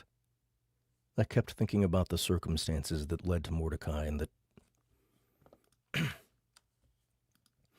I kept thinking about the circumstances that led to Mordecai and that Chaco guy being in the same room.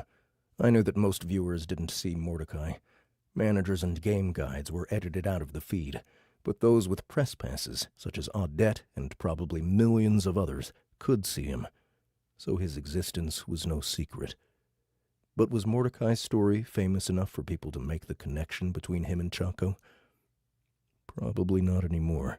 His mysterious relationship to Audette, plus our own popularity, likely led to someone making the connection, who then floated the idea of trolling the vote.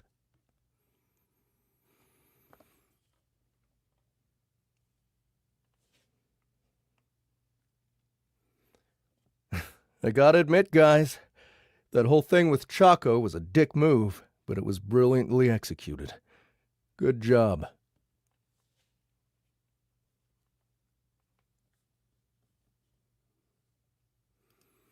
I gotta admit, guys, that whole thing with Chaco was a dick move, but it was brilliantly executed. Good job. I needed to get over it and move on. Most of the other crawlers didn't have a manager at all. I'd grown to rely on him, sending him queries every time I ran across something I didn't recognize. We were going to have to suck it up and figure out the rest of this floor without him. Both Daniel Bautista and the book showed me the importance of crowdsourcing information, and while the bounty was a big concern, we couldn't let it force ourselves into isolation. I needed to get out there and add as many people as I could to my chat.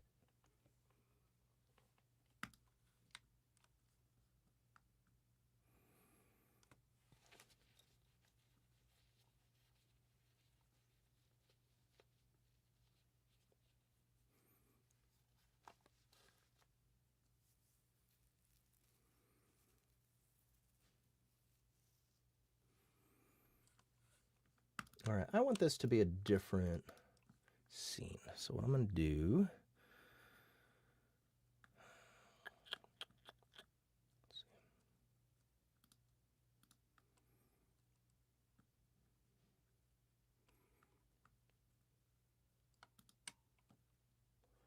Let's insert some cells, some sheet rows. There you go.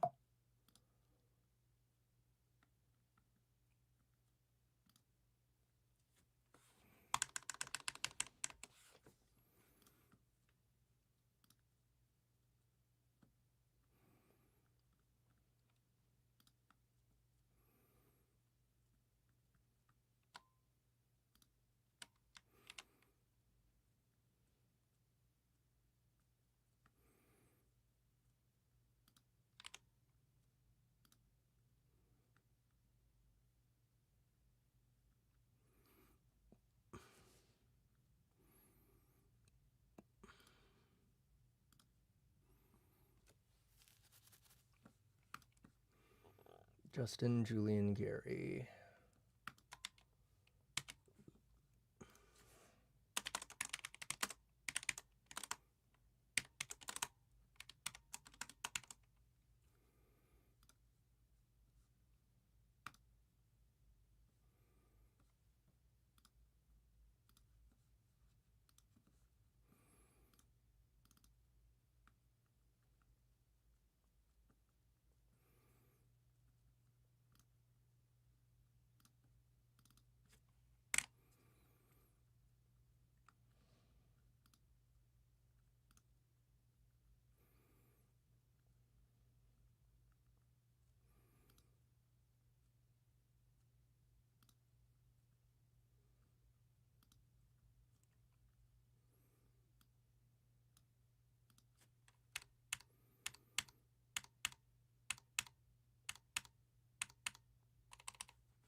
Okay.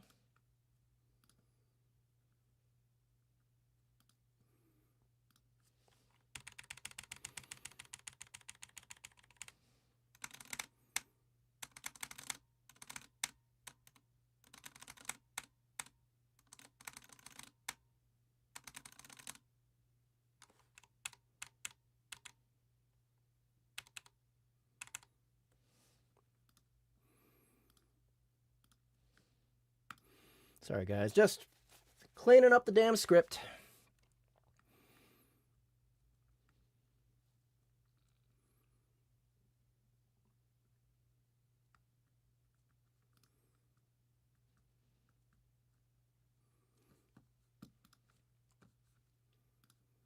All right. Back at it. These. Save a new one. Scene 2.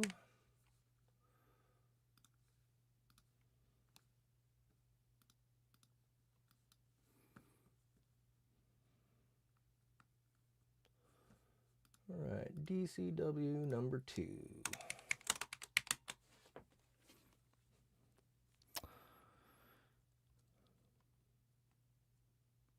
Track, Jagbarth, track, Jagbarth, track, Jagbarth, track, Kevin, Jagbarth, track, Jagbarth, track, Kevin, Jagbarth, track, Lucy Amar. Who are we having do Lucy Amar?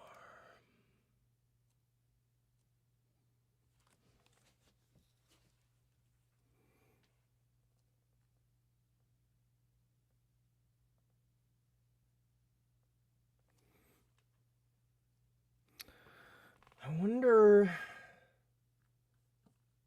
I can go to episode 1, or season 1.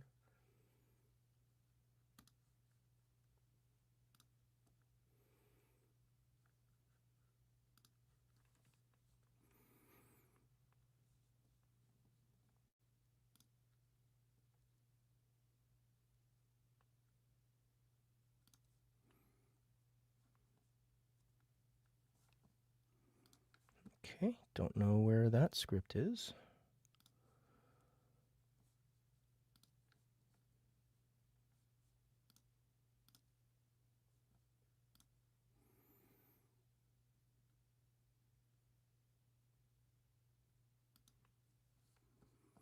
What is going on here?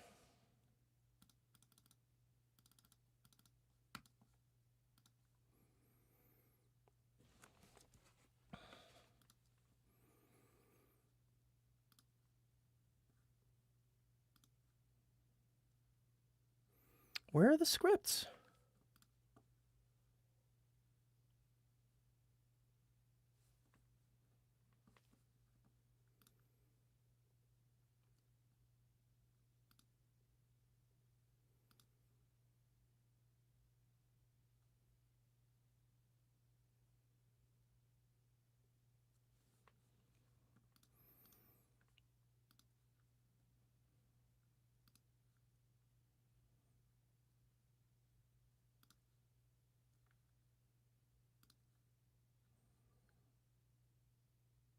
What the fuck?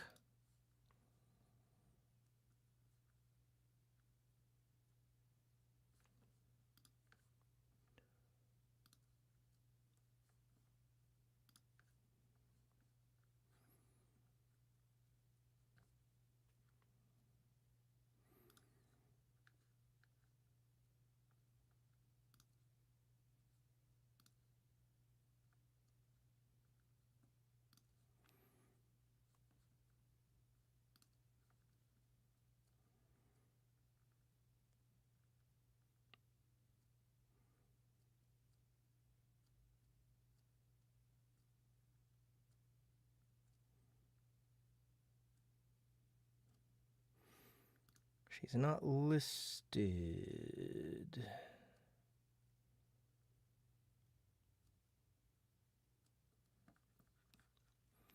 In that episode, at least. I would have thought she'd be in episode 8.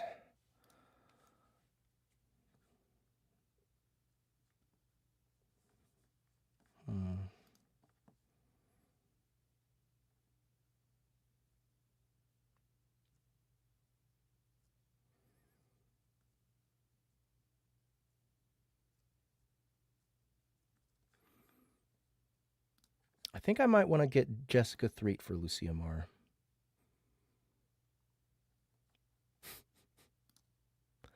We did not get to the Heckler kill scene yet.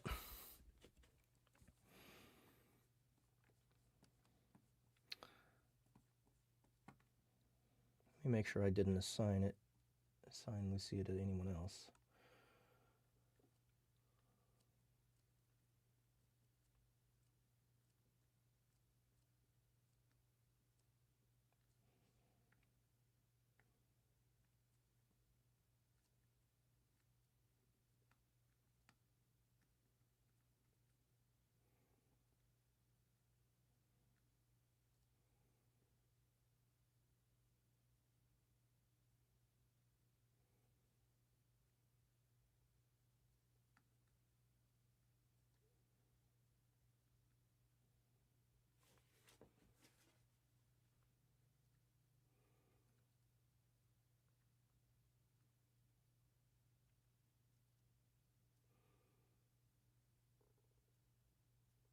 don't see it in here either. I think we just haven't featured her at all.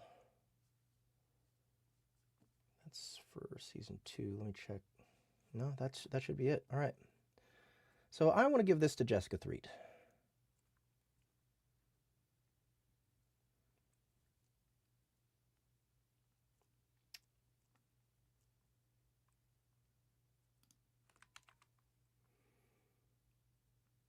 Where is her section? She don't have a section in here.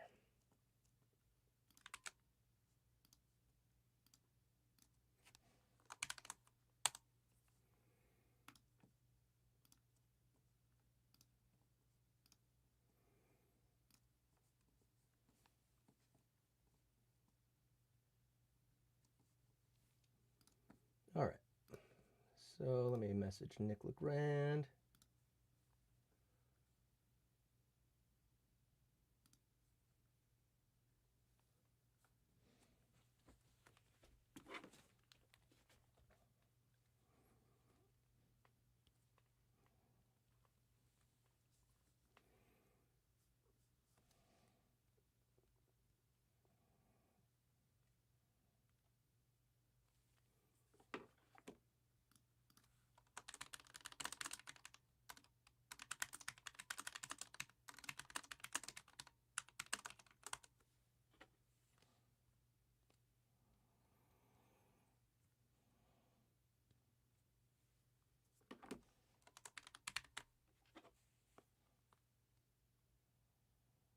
Oh, damn it.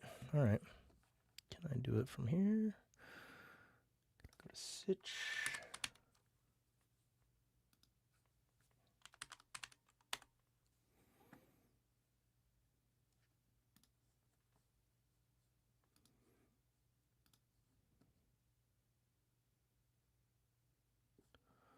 Have I not ever logged in here? Nope. Ah, crap. Why are you making... do it with Google.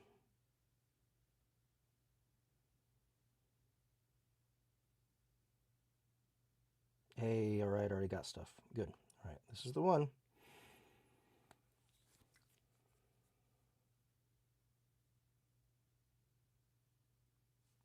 Okay, I'll do that in a sec.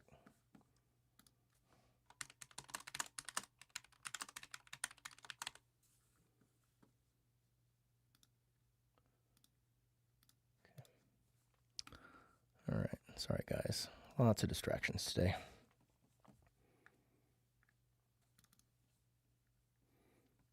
Okay, so now I actually went there so I could talk to Nick LeGrand.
Okay, so I think I would like Jessica Threet to be Lucia Moore. I think she would do a good job.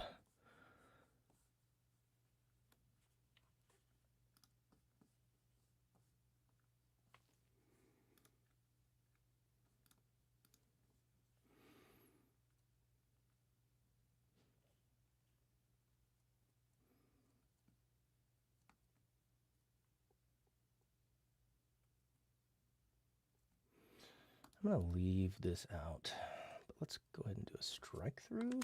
Nope, nope, nope, nope. Okay. Okay, fuck off. Drag through, shortcut in Excel. Command-Shift-X. Okay.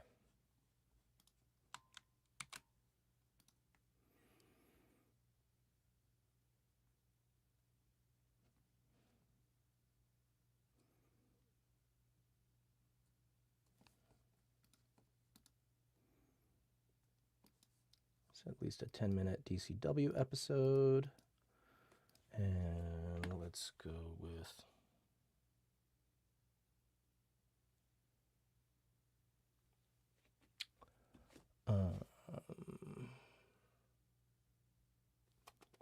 what is it called? Oh, yeah, Lori. Okay, Lori for Cascadia.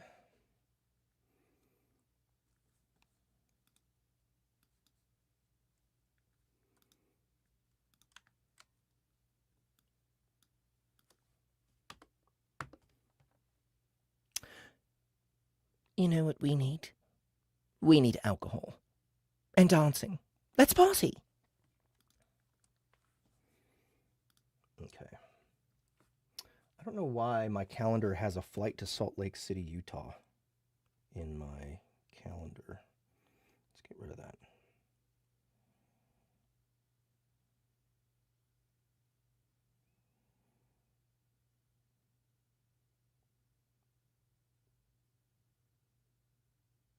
There we go.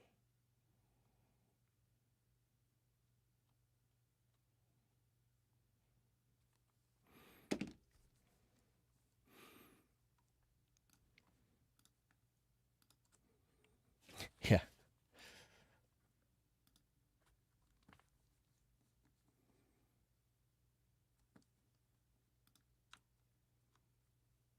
Oh, and we have Lucky.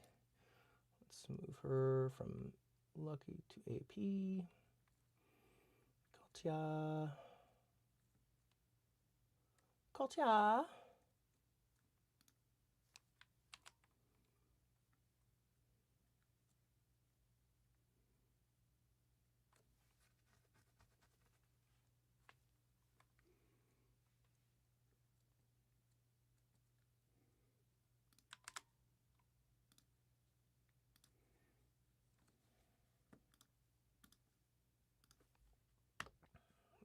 Andy.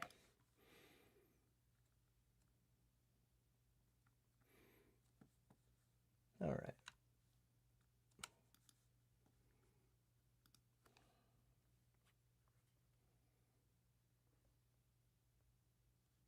I wonder, I should probably just create a whole new scene again.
Sorry I have to adjust the script so much, guys.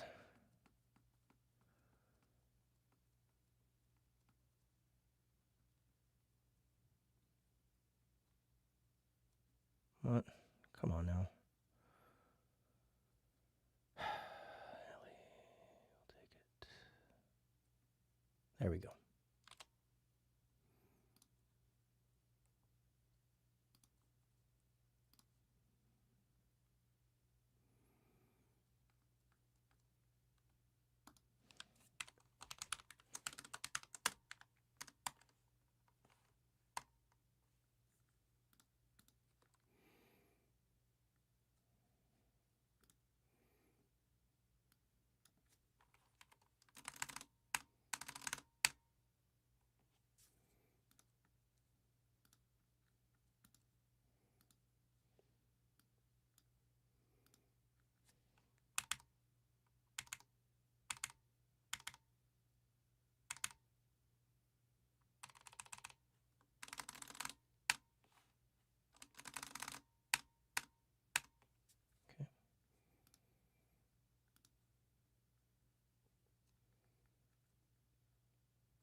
be right.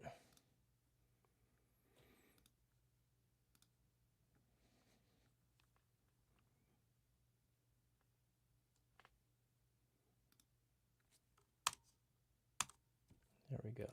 And this is scene 3. Okay.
The station-only entrance bar was empty. The station-only entrance bar was empty. A jackal-faced gnoll stood behind the counter, drinking directly from a bottle of vodka. He ignored us as we pushed through to the double doors. It was just me and Donut. Mongo was safely ensconced in his carrier. Donut had yet to ride him. He started jumping up and down crazily the moment she even approached the saddle. The bouncer in the small vestibule was the same as it always was, Clarabelle the crocodilian. She was the same type of creature as Florin, the guy with the shotgun. All right, this will be Becca.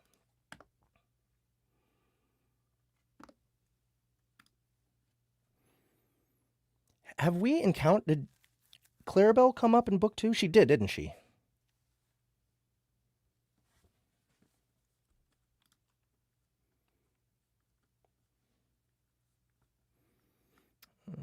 Clarabelle, Carl, Clarabelle, Carl, Clarabelle, Carl, Clarabelle, Carl. Donut, donut.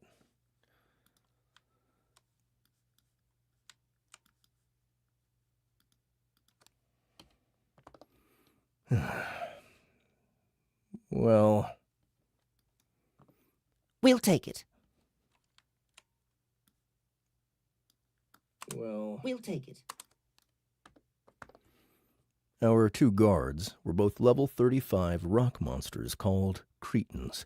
One was named Bomo, and the other was the Sledge. They seemed about as intelligent as one would expect from someone named Bomo and the Sledge, but the 7-foot-tall, tuxedoed monsters followed us at a respectable distance. I did the hand-wave thing to create a privacy bubble over my head as we entered the large, bouncing room. The dance hall was only moderately busier than it had been the last time we were here. I didn't see any elites this time, but there were plenty of crawlers. We were noticed right away. Several people stopped what they were doing to point and stare. A pair of crawlers looked as if they were going to approach, but after a glance at our security, they went back to the dance floor. I saw Ellie before she noticed us. She had a single guard, yet another rock monster who stood behind her with his arms crossed, looking bored. His name was Clayton. He put up his name was Clayton. He put up his rocky hands as we approached.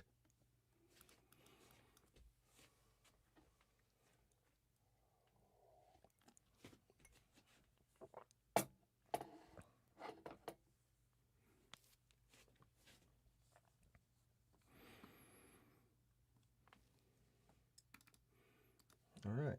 For Ryan. Clayton.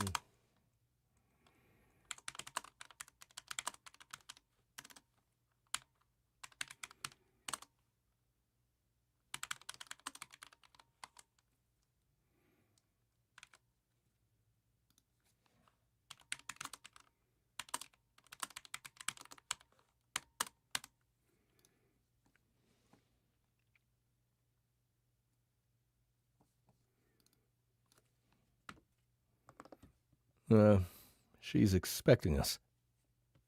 She's expecting us.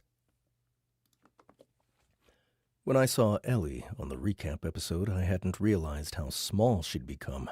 She'd been a diminutive woman before, but she'd shrunk to about 4.5 feet tall, and her skin was now a light blue, like the sky on a clear day. Her white, haphazardly cut hair was almost exactly the same as before, but it fit with her smaller frame, and it no longer looked so sickly. She floated about a foot off the ground, and I noted she still wore the anti-slip socks from Meadowlark. The privacy bubble around her head was like a nimbus, making her look like one of those haloed figures in a Renaissance painting. She was leaning over the bar, waving her hand furiously at the badger-headed bartender, who was serving someone else down the line.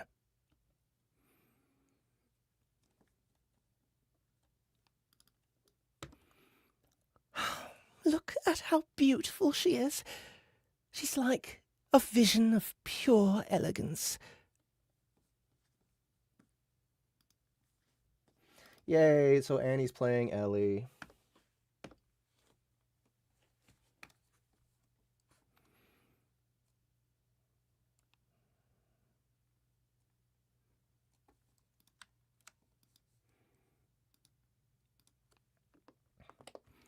She pushed Clayton, the bodyguard, aside.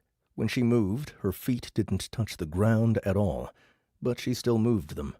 Our own 2 guards stepped forward, but I put up a hand to stop them. She pulled me into a hug, and it felt as if we... She pulled me into... As if, no, why did this happen? What the fuck? And it felt as if I was being wrapped.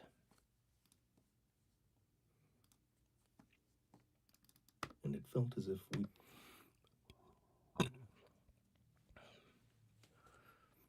And it felt... She pulled me into a hug, and it felt as if I was being wrapped by a pair of icicles. She reached up to pat Donut on the head.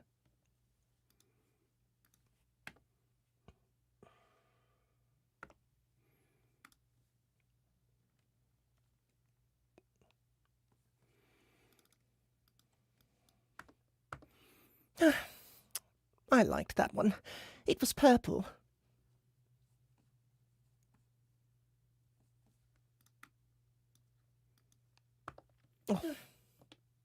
Oh. I liked that one. It was purple. Yeah, there we go. I didn't know if you were going to remember me. I didn't know if you were going to remember me. Purple. I didn't know if you... It was purple. I didn't... Ellie's eyes were almost twice as large as they'd been before, but I could still see it in her face, a resemblance to the ancient woman she'd been.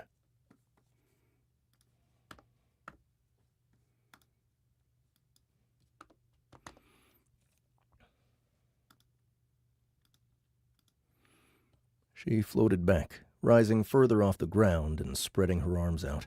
She moved her legs like she was backing up an invisible staircase. I wondered how high she could fly.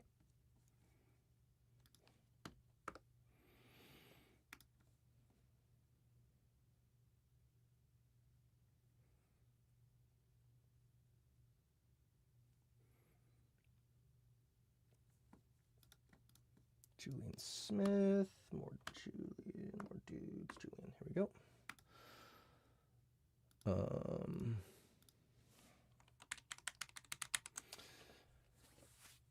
Okay.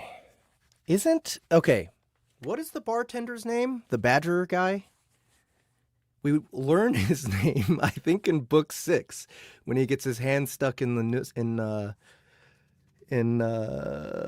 Samantha's Nussy.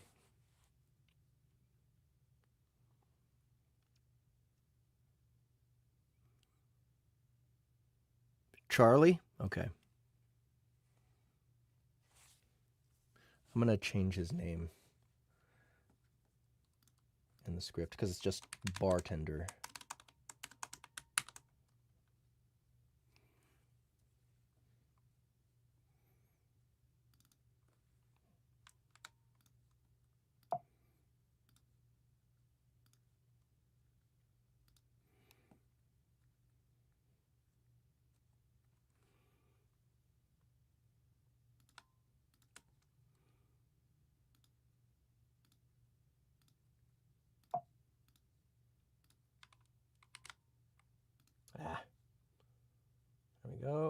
fuck off. No, fuck off. All right.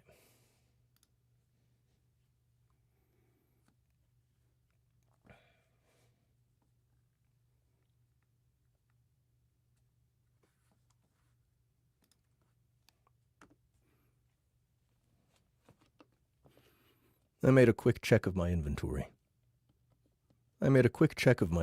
to make sure I still had some alcohol cure potions. I did.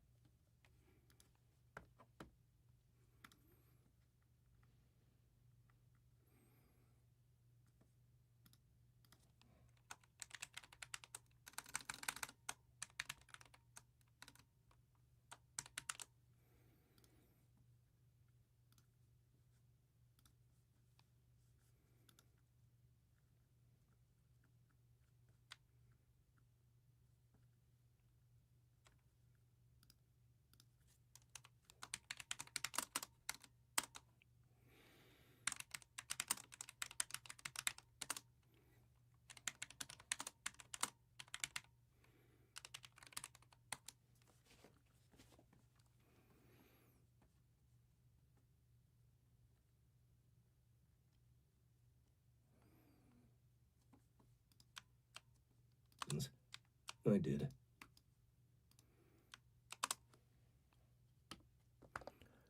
Obviously, going from a dementia-suffering 99-year-old woman in a wheelchair to this fairy ice mage was going to alter one's personality.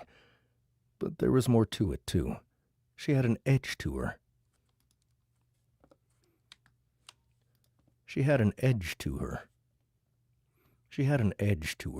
In the short time I'd known the woman before, I had caught hints of that, but I hadn't realized she was so loud. I wondered how close this personality matched with how she was when she'd been younger.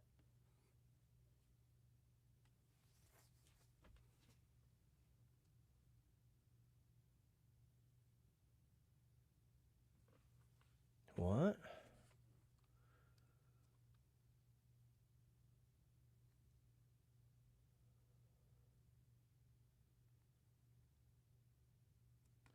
I don't understand this question.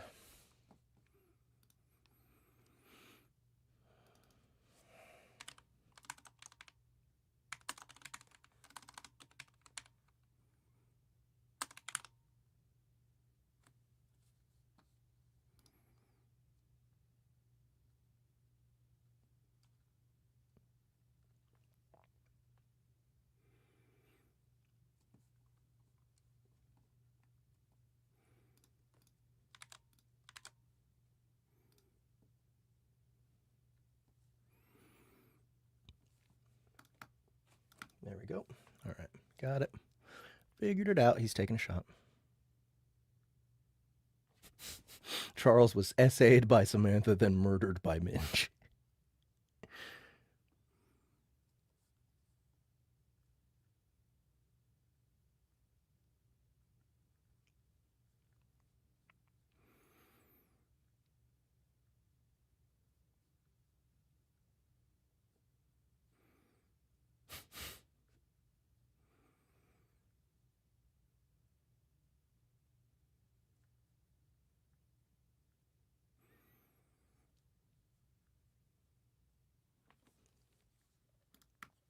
Younger. How many are you? Oh! Oh! Oh! Oh, God, what is this? Oh! Oh, God, what is this?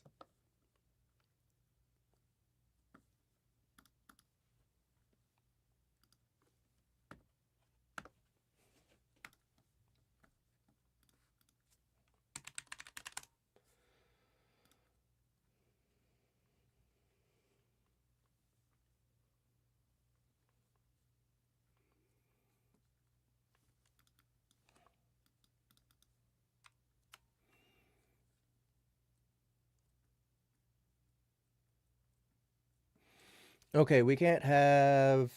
All right, we have Ryan playing as Clayton or Sledge. I think maybe we should give Clayton to someone else. Some other large, manly man.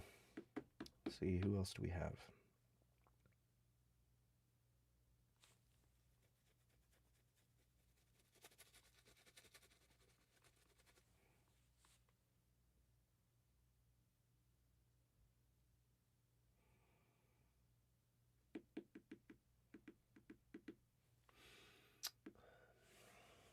Let me just look at the list. Will. Let's get Will.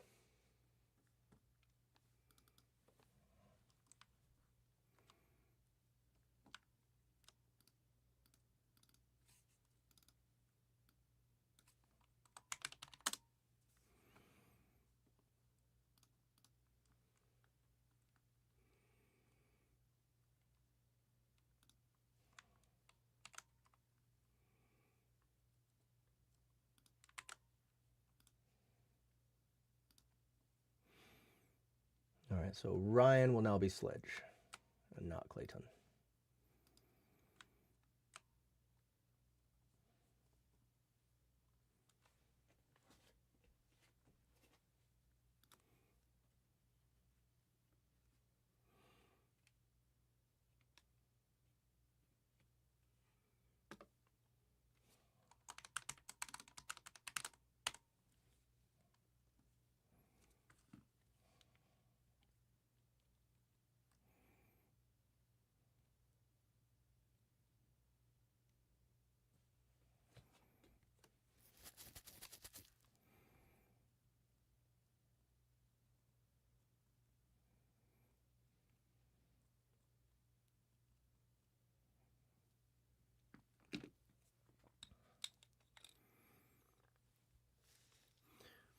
JTJ is Bomo.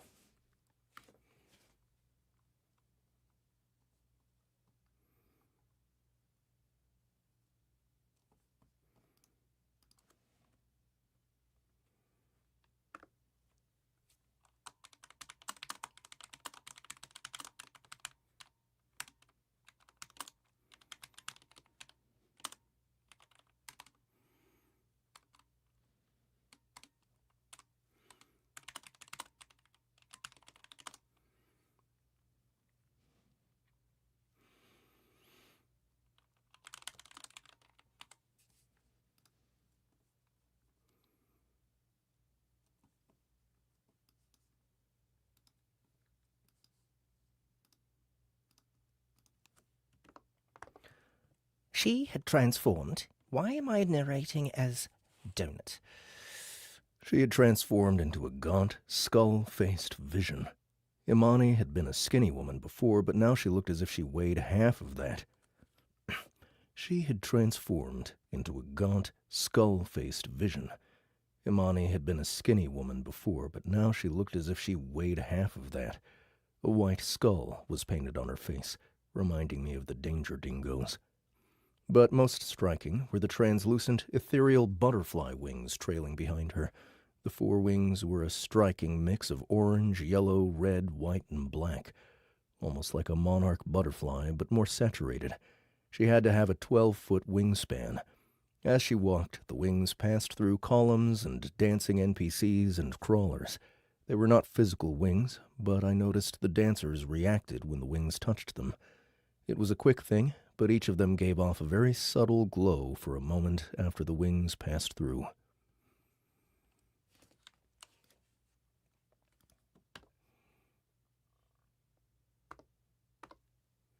All right, Imani's already Alejandra LaFleur. Imani turned and scanned the room, eyes resting on Donut, who was in the middle of the dance floor, bopping on the shoulders of the sledge. She twirled while the rock bodyguard was doing an approximation of the robot.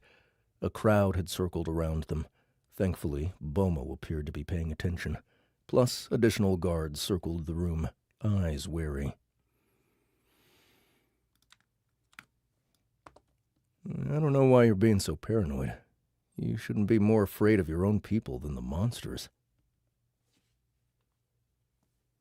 Oh, it's a thought. I don't know why you're being so paranoid. You shouldn't be more afraid of your own people than the monsters. You shouldn't be more afraid of your own people than the monsters. Huh. Those are some wings. Can you fly with them?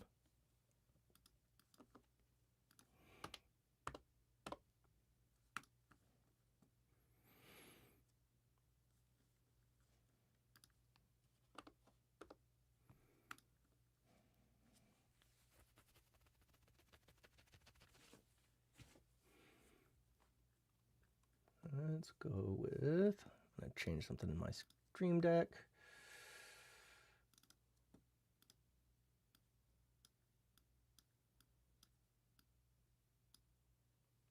Oh.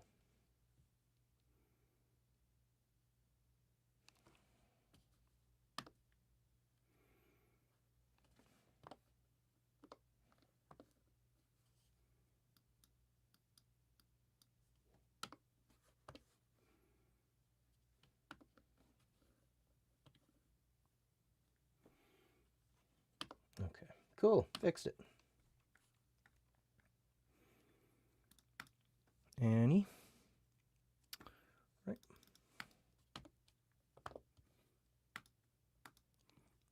Ellie had managed to get another drink. I realized she'd pinched my second one.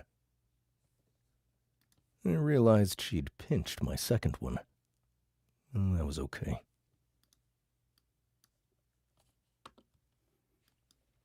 Huh. A healer. Just like you and a healer.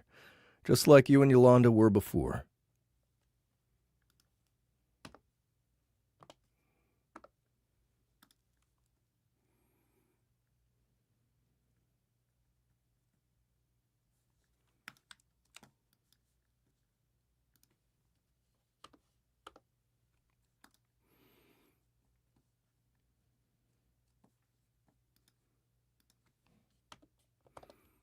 I let a second pass in honor of Brandon. Donut was now wrapped around the sledge's head, like she was slow dancing, even though the music was the same EDM beat as before. She'd only eaten 2 or 3 cherries, and I could see that she was plastered.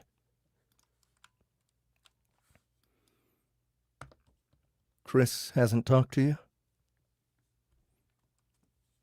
Chris hasn't talked to you?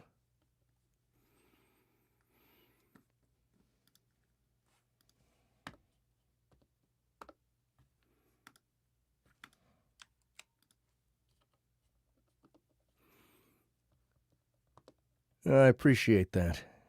And it's good to see you. Before you guys go, though, let's get into each other's chat. Plus, I want to show you something. I want your thoughts on this.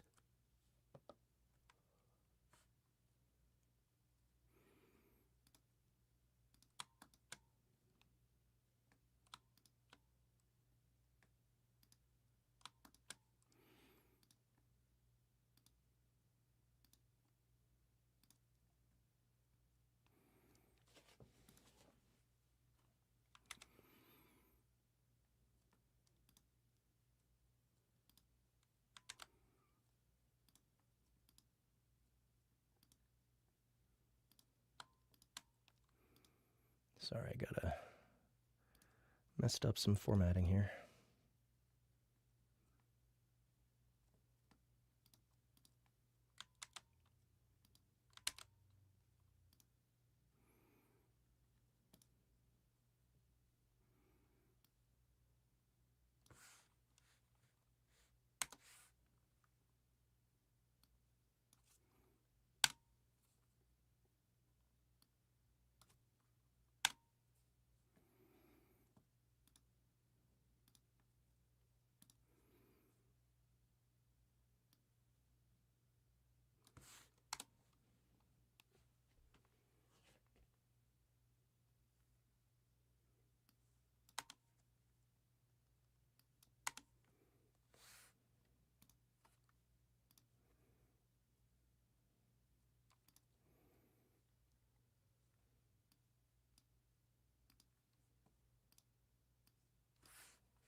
All right, there we go.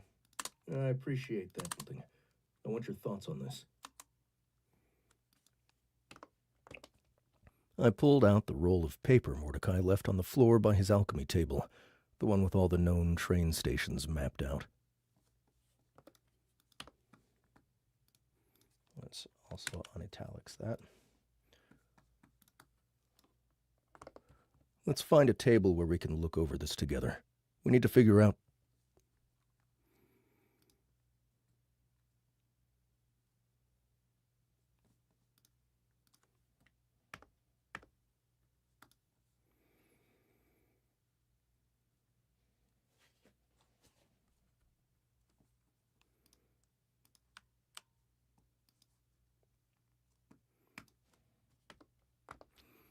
I'd only looked away for a second. Bomo and the sledge were on their backs. The remaining bouncers rushed toward the center of the club. In the center of the floor stood Donut, swaying. Her health was in the deep red. Her cockroach skill had activated, the skill that saved her from dying from the first killing blow. The entire front of her was covered in blood. A human crawler lay dying on the floor, blood geysering from a slash across his neck. A moment passed, and the man went still. A single skull formed, appearing after Donut's name.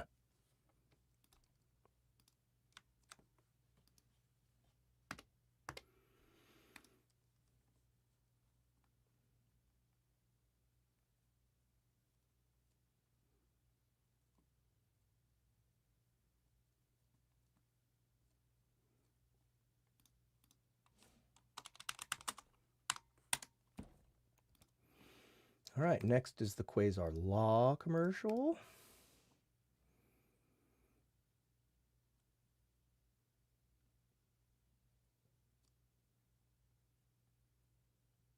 Oh. I'm not going to do this one publicly. It's too funny. It's too spoilery. You guys will get it when you get it. All right, Andy, Alejandra, Annie, Ryan, Justin, Julian, Becca.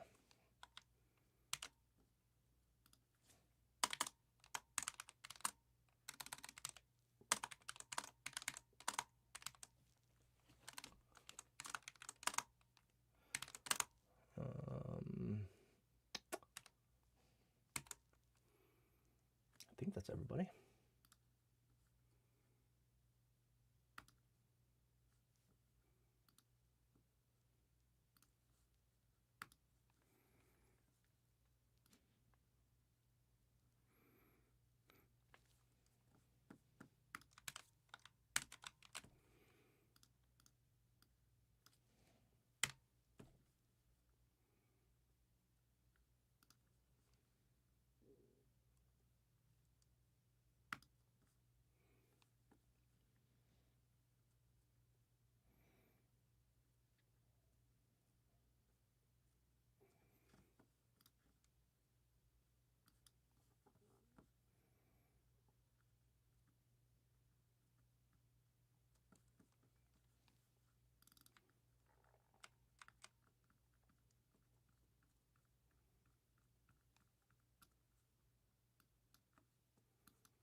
Donut!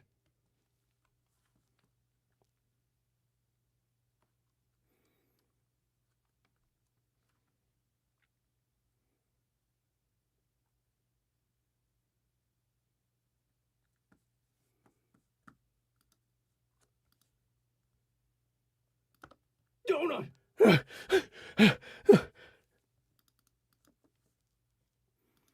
Deceased crawler, Ji Hoon, level 21 knife sharpener.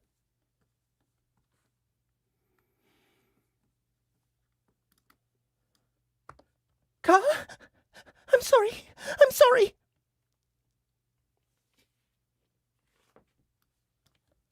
Shoulder, heal yourself.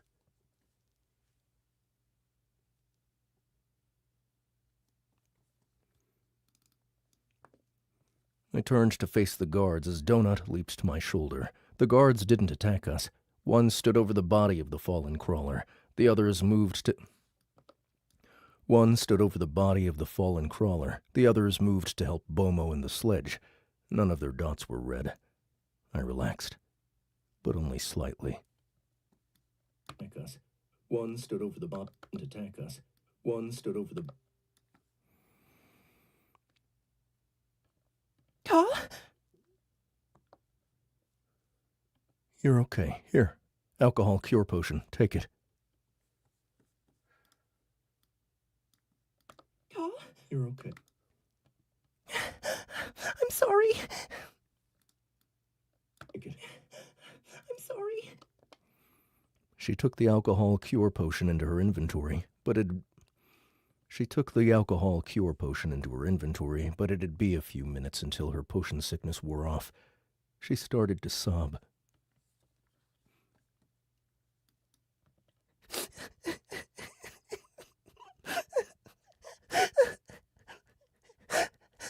The lady, she cast a spell and my guy and the other rock guy fell, and I fell too because Sledgy was stunned, and the other guy had a knife and... It's okay. What happened?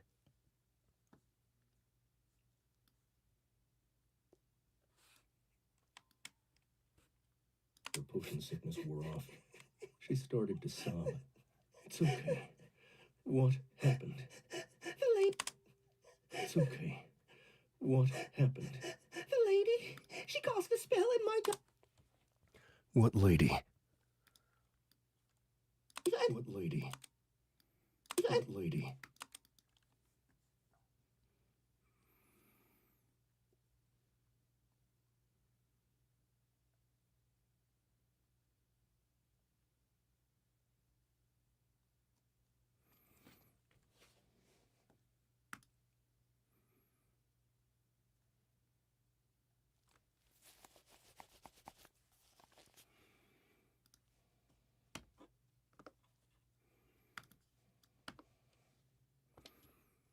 A woman from the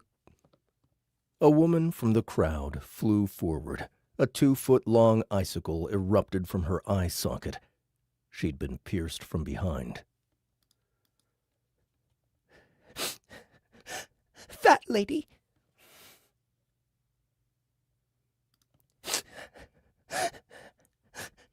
That lady. She'd been pierced from behind. That lady.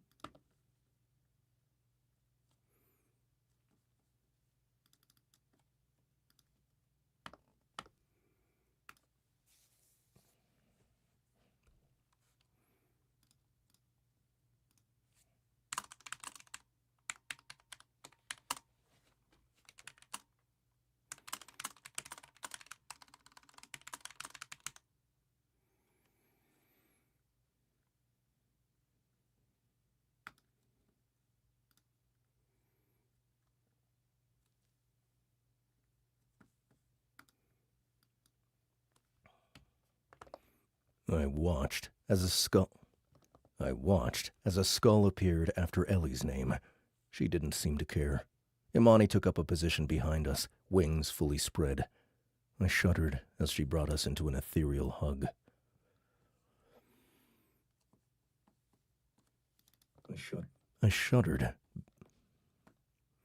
I shuddered as she brought us into an ethereal hug. You've been juiced. 10% temporary buff to strength. You've been shrouded. 10% temporary damage reduction. You've been trolled. 25% temporary acceleration to healing.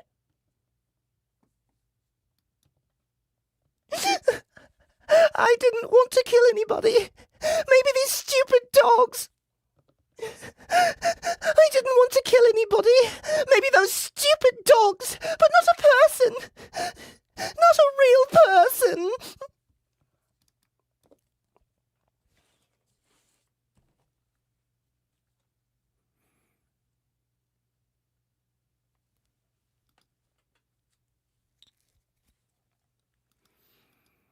I reached up and rubbed Donut's head.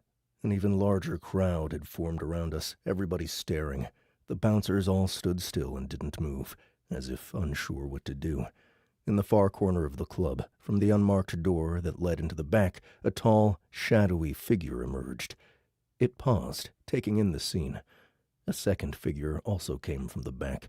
This was a small fairy, buzzing about the other figure's head. You didn't do anything wrong. They attacked you, and you didn't do anything wrong. They attacked you, and you defended yourself. There's no need to be upset. If you hadn't killed him, you'd be dead now. And don't worry about people not liking you. Nobody will get mad at you for this. Trust me.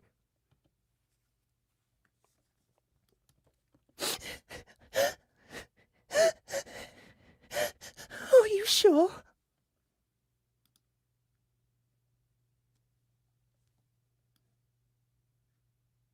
People not liking you. Nobody will get mad at you for this. Trust me. Are you sure? I'm positive. I'm positive. I took a moment to puzzle over Donut's reaction. She didn't blink at killing a trainload of monsters or NPCs, for that matter. She wasn't human. She'd never been human. But for some reason, she was having a really hard time with this. I knew part of it was because she was drunk.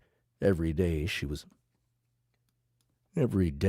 growing into a more and more complicated creature. She was far removed from the cat who had first emerged in Mordecai's guild all those days ago.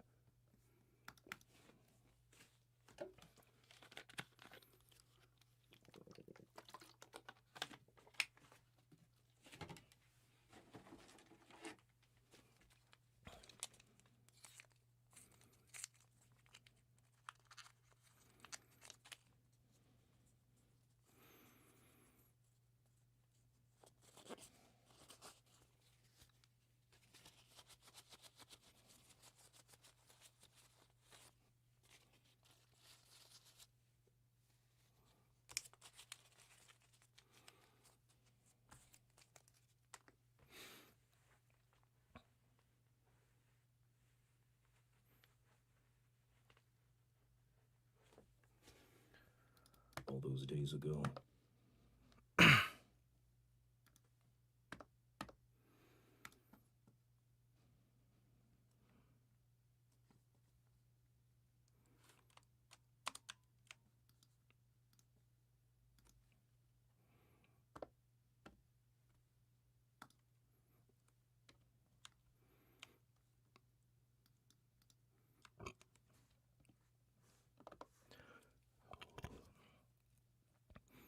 I was starting to see why Ellie was in the top 10 and Imani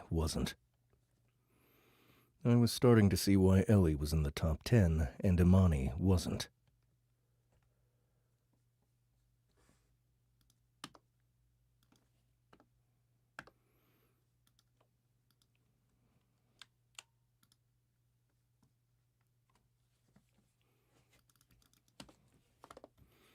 The tall figure in the back of the room turned and disappeared into the club's offices. The smaller figure, a hand-sized fairy, buzzed through the air and approached. All right, we're going to give Astrid to Jessica Threed as well.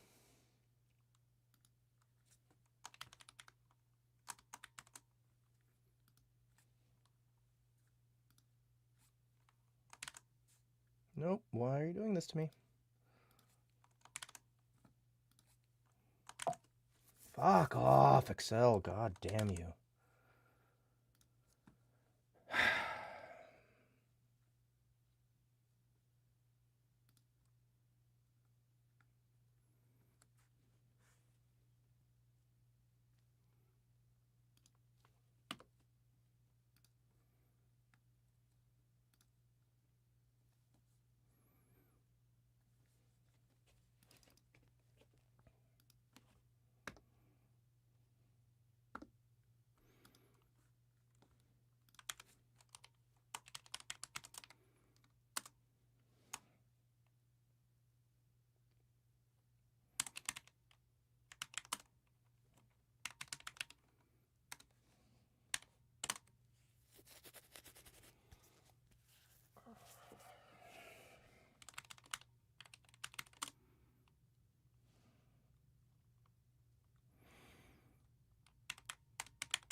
The fairy was clearly female, but she wore a tuxedo like the bouncers. Her raven hair was tied up in a severe bun.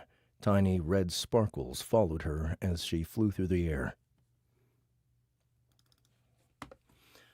Astrid, Bloodlust Sprite, level 125. Assistant Manager of the Desperado Club. The Bloodlust Sprite is one of the rarest... The Bloodlust Sprite is one of the rarest, most deadly of the sprites. They are naturally imbued with cardiovascular magic, allowing them a wide range of attacks and abilities over any creature that uses a circulatory system. It is said they have the ability to cause one's heart to beat so quickly it literally bursts into flames, which is both disgusting and one of the most metal things ever. Warning! This is a fairy class NPC. NPCs of this class inflict 20% more damage against you due to your goblin pass. Level 125? Holy shit. I also noted the lack of the usual, "this is a non-combatant NPC" in her description.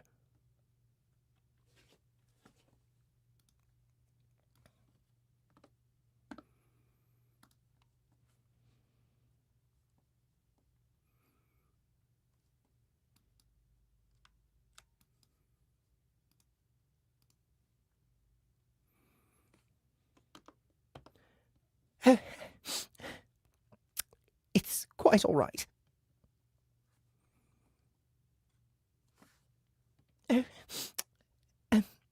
It's quite all right.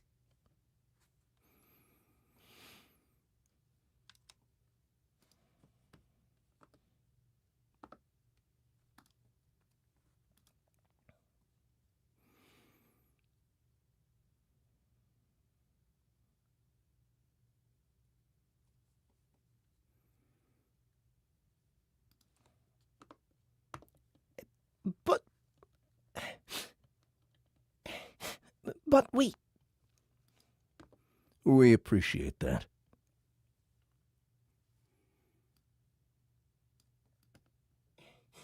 But We appreciate that. We had paid 500 gold for the guards, not 400. We had paid 500 gold for the guards, not 400. Clarabelle had cheated us. I filed that information away.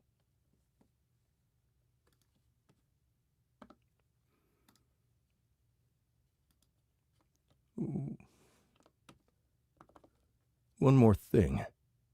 How you run this establishment is none of our business, but you can't blame Bomo and Sledge for what happened. We would consider it a personal... One more thing. How you run this establishment is none of our business, but you can't blame Bomo and Sledge for what happened. We would consider it a personal favor if you didn't punish these guys too harshly. Donut and I have taken a liking to them. We'd like them each time we're here as our own security, including for the remainder of this evening.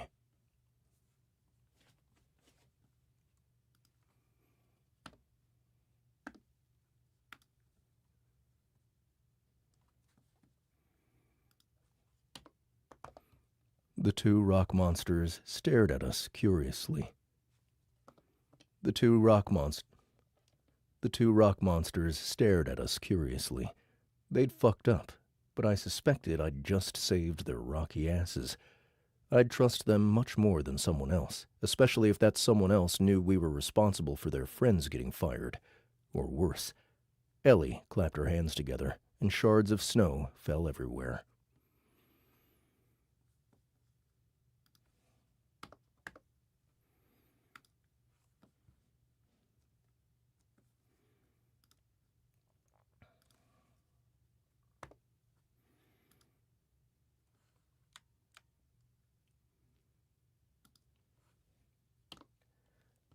The four of us sat down at a table and unrolled the paper. I'd made Donut loot the body of the dead human. He had a lot of armor.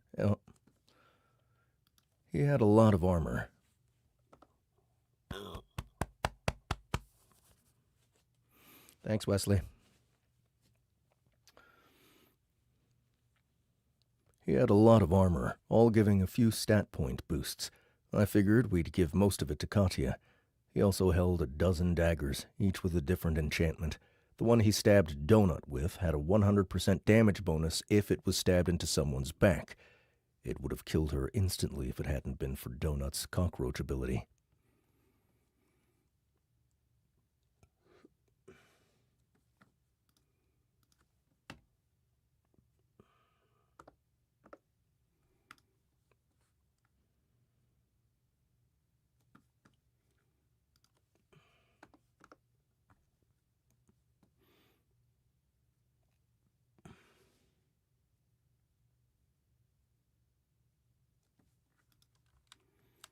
Okay, and then there's a conversation, another chapter break.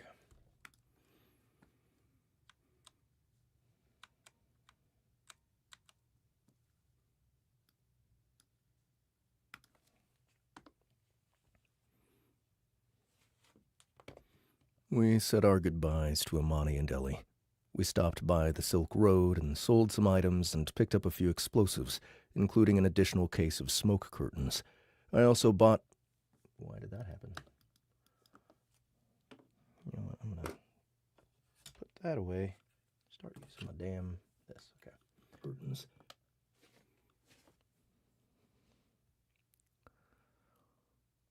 I also bought some items from Mordecai's list. The large booth that supposedly sold trap supplies wasn't open yet, but instead of an empty space, the skeletal outline of a booth was there, indicating it'd likely be open soon. Then we headed to the casino.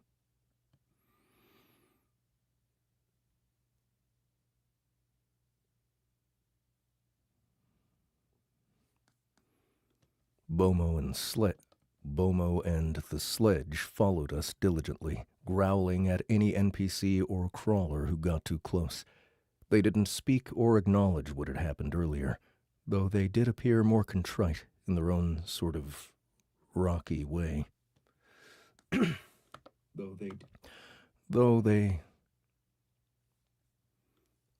They didn't speak or acknowledge what had happened earlier, though they did appear more contrite in their own sort of rocky way.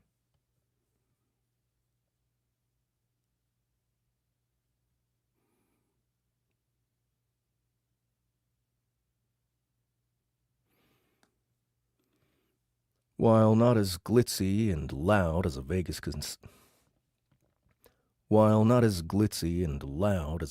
casino, the room's purpose was clear the moment we entered. There were 6 tablets. There were 6 card tables, a roulette table, a vertical Wheel of Fortune type game, and a craps table. These were all Earth-based games, and I wondered on that. I knew we shared some cultural markers with the rest of the universe, but I wondered how that worked with the gambling area. Were the games different every season? I suspected they were. There were no slot machines. NPCs huddled over the smoky tables, quietly gambling. I wondered how that worked with the NPCs, if they were automatons like the dancers. I only saw one other crawler, a dragon-headed woman leaning over a card table playing blackjack.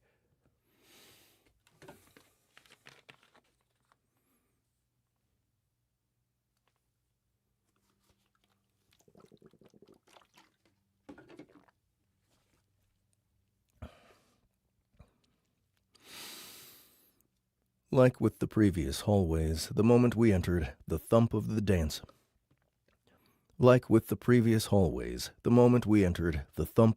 floor disappeared. It was replaced with a sultry, jazz-like song being played over a loudspeaker. The music was a mix of voice and free-form synth. I wondered if it was Manasa, the murdered Naga. The song was unlike anything I'd heard before, almost intoxicating. I suspected there was magic in the music, designed to get us to spend more money.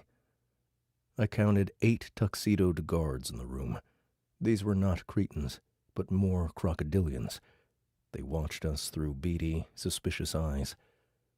The room was about the size of the dance floor, making it smaller than I expected. However, a pair of opulent, spiral staircases were closed, leading down. I suspected there were additional casino games at the lower levels. The stairs were right next to the entrance, and each were guarded. One led down to the hunting grounds. The other was labeled Laracos. A level 45 crocodilian named Igor was watching the door.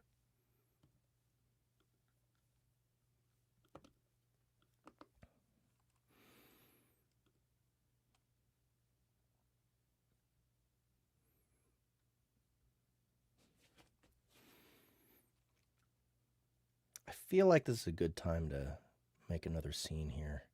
I just hate taking up the time to do the script stuff while I'm streaming, you know? I should just do it or I'm not going to do it.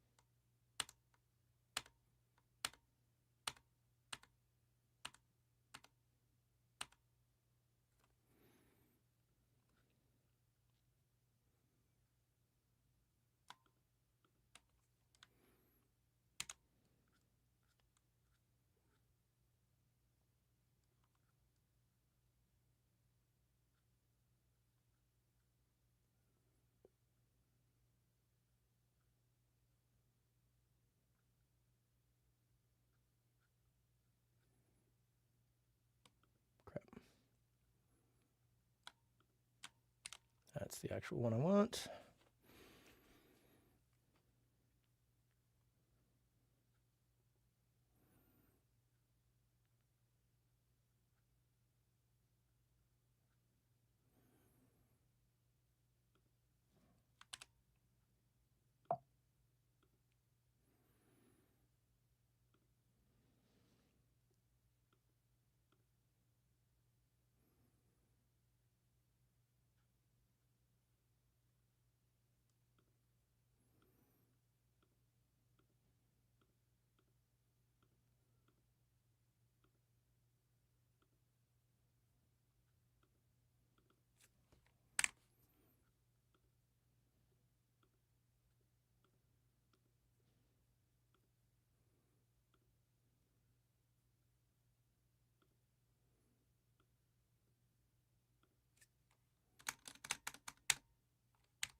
Crap.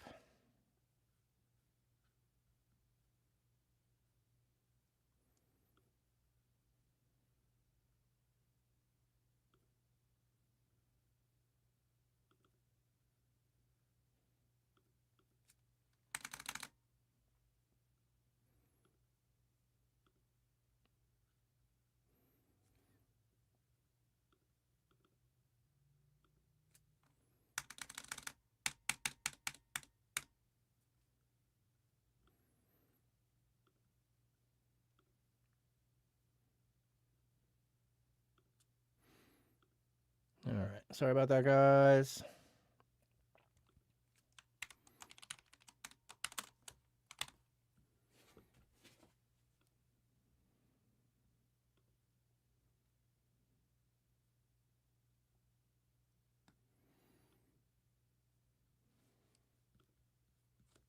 Igor was watching the door.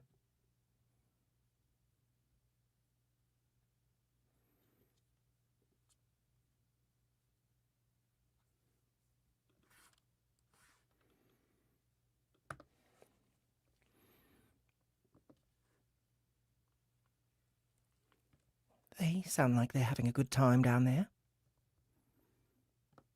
Yeah, they do. Hey, Bomo, what's Laracos? There? Yeah, they do.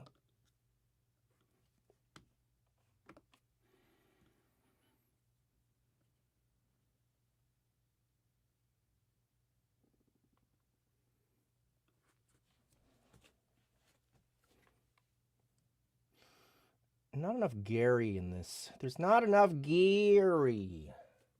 Oh, wait, he's going to be Growler Gary. I forgot.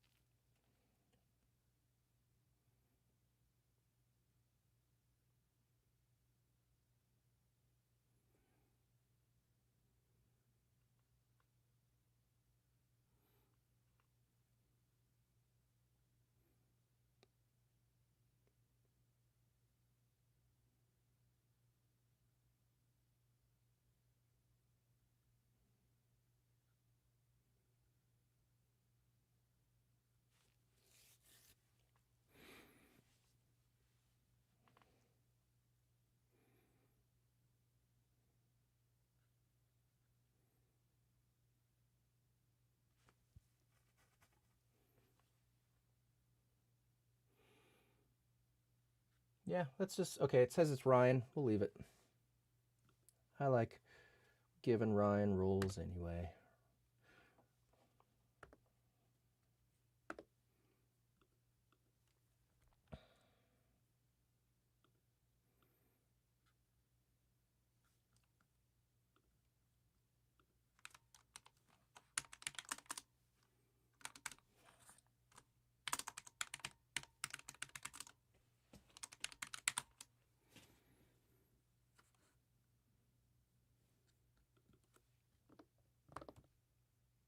Ah, I see. Thank you.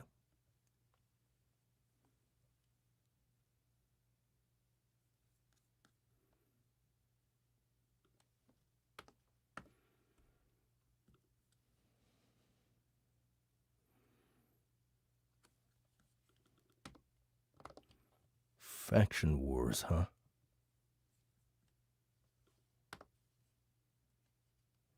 Let's go with mine here. Okay.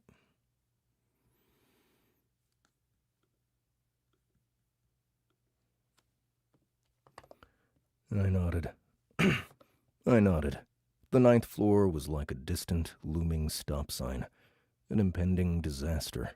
But at this point, I doubted we'd ever make it down there, and there was nothing we could do about it now other than the... But at this point, I doubted we'd ever make it down there, and there was nothing we could do about it now other than train. I held up my 100,000 gold comp chip I'd received long ago. I'm going to cash this in.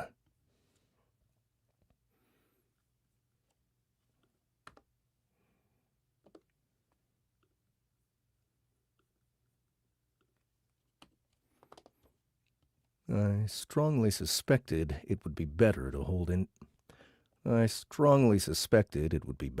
on to it, but at this point I didn't care. It had been one blow after another recently, and we needed to have some fun. I never liked roulette anyway. I never liked roulette anyway. We walked over to the Wheel of Fortune game. On the way there, we passed the roulette table.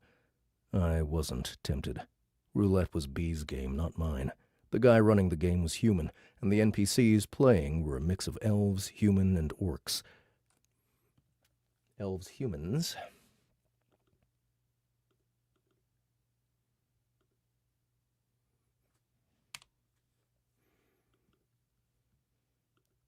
The guy running the game was human, and the NPCs were playing... The guy running the game was human, and the NPCs playing were a mix of elves, humans, and orcs. I noted that the symbols on the table were not 2 different colors and numbers, but a strange mix of 4 different colors and different symbols. But a strange mix of 4 different colors and different symbols, like bones and knives, and a ringed planet. Numbers, but a strange mix of 4 different colors and different symbols. Numbers, but a strange mix...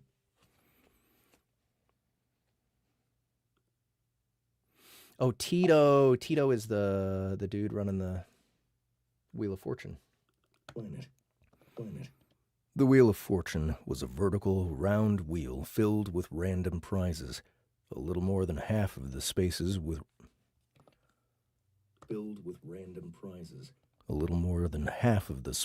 red and with labels such as "Nothing" and "Get stabbed in the stomach by the croupier" and "Get poisoned" and "Vomit blood for 10 minutes straight." Croupier? Is it croupier? Croupier. Yep. All right. I fucked it up, guys. I'm sorry. A little more than half of the spaces were red and with labels such as "Nothing" and "Get stabbed in the stomach by the croupier" and "Get poisoned" and "Vomit blood for 10 minutes straight." Some of the good prizes, however, were very good. They were a new pet and 50,000 gold and a legendary weapon box. Others weren't great, but they would still be considered a prize, like unlimited free handies over at Bitches or Penis Parade. The others were mostly platinum and legendary boxes.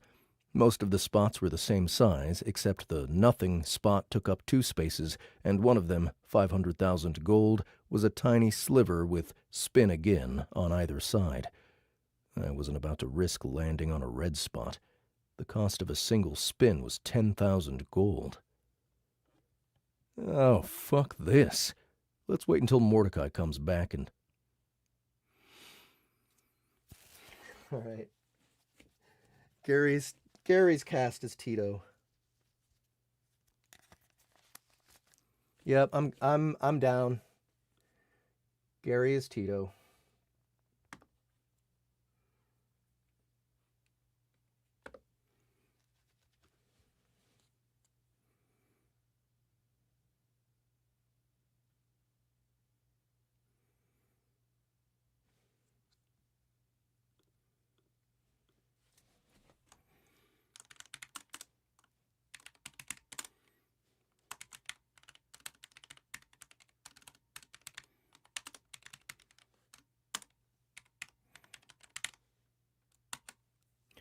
What does the word croupier mean anyway? The person in charge of a gaming table, gathering in and paying out money or tokens.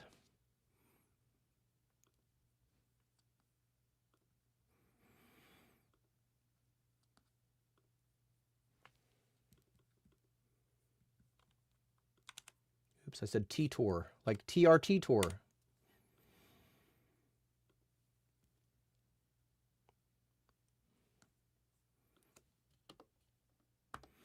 Tito, human, level 125.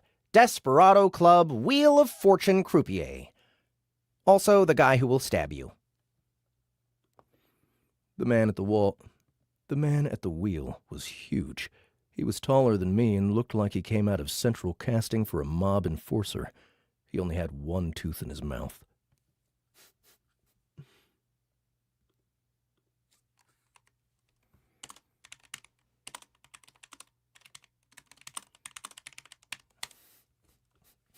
Okay, I gotta hear how I did that now. This is what, chapter 9? Chapter 9. Or worse. Ellie clapped her hands together, and shards of snow. Nope. Have to be chapter 10. Chapter 10.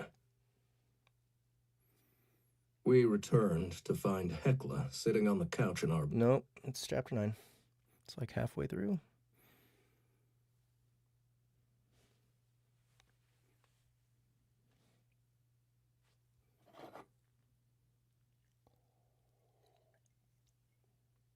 This room was about the size of the dance floor, making it smaller than I expected. However, a pair of opulent spiral staircases were closed, leading down. Dear. Ellie said. She seemed... Anne said, sounding offended. This game is 100% on the up and up. There it is, I looked Tito. over at Bomo, who shrugged. One of the good prizes was a choose any skill to level up potion. There we go. Okay.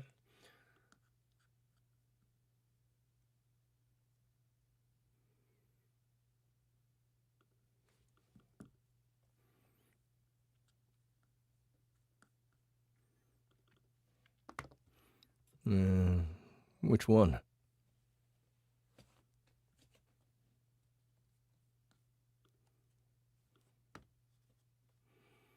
Gary.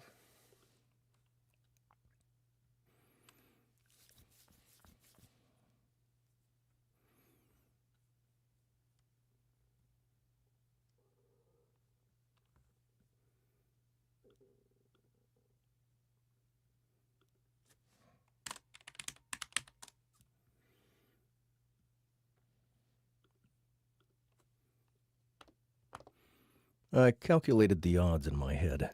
There were 24 spots. It was 25, really, since the nothing spot was a double. Assuming the game was fair, which Mordecai said it was, then I had a, slightly worse than a 10% chance of not winning a prize. And really, it was only a 1 in 25 chance of a terrible result. Getting stabbed would suck, but the odds were no worse than anything else we were doing. I plunked the chip on the table. Let's do this. Let's do this. Let's do this.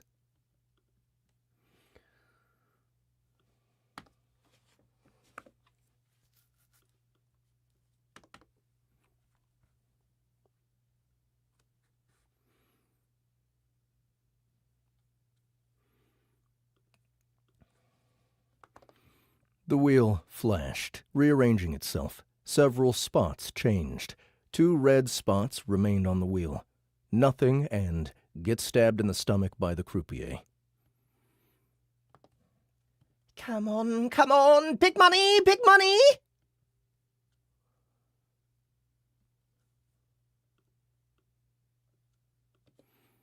I relaxed. This was the real reason I'd done this. The wheel spun for an absurdly long time. It eventually started to slow. It passed the get stabbed box, ticking slowly to a stop. It approached the thin spot awarding 500,000 gold.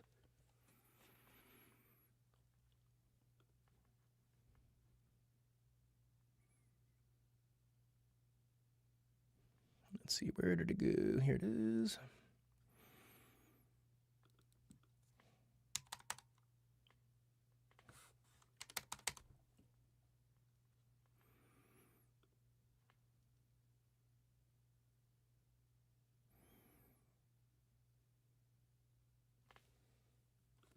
I'm pretty sure that's supposed to be stop. It says spot, but I think it should be stop.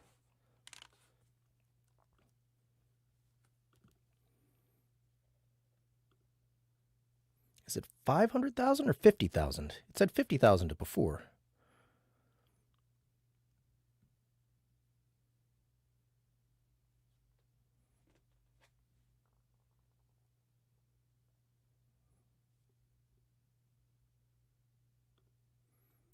Yep, okay. So there's an error here. Need to find it. One of them, there's a 50. It says 50,000 in the first time it's mentioned, but it's supposed to be 500,000. So I need to go correct that.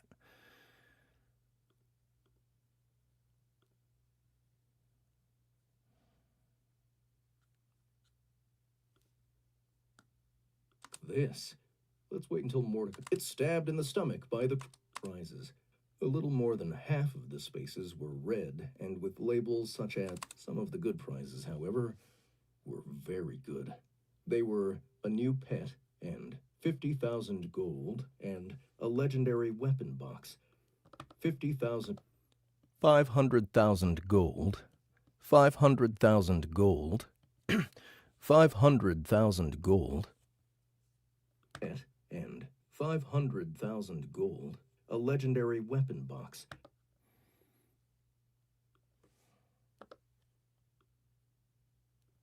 Gold and a legendary weapon box. There we go.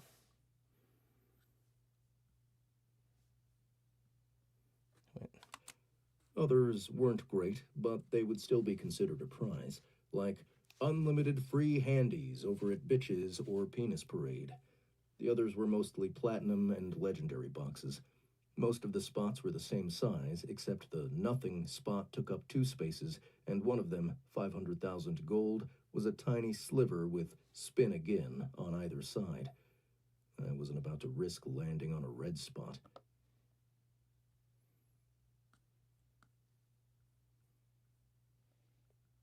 $1,000 gold. Carl, we're gonna win big!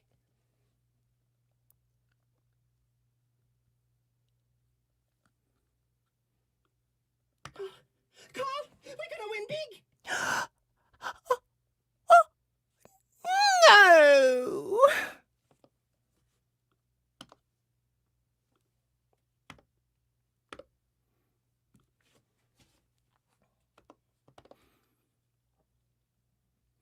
Behind me at the roulette table, an NPC screamed. I turned to see the floor open up underneath him.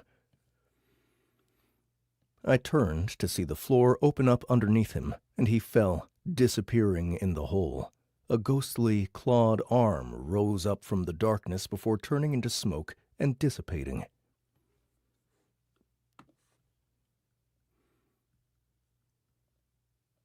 Behind me at the roulette table, an NPC screamed.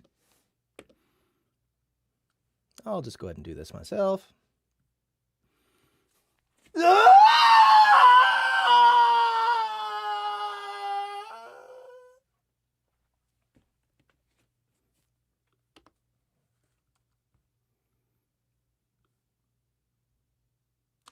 Screamed. I turned to see the floor open up underneath him, and he fell, disappearing in the hole. A ghostly, clawed arm. What the fuck?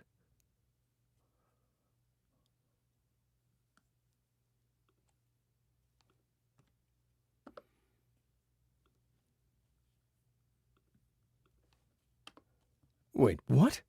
That's what happens if I land on nothing?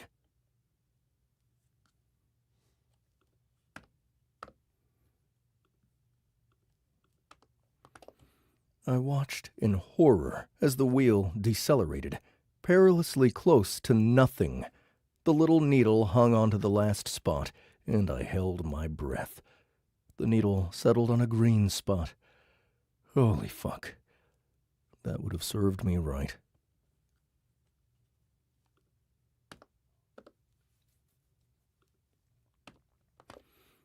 It appeared on the table in front of me, a 20-minute countdown. A 20-minute countdown timer appeared.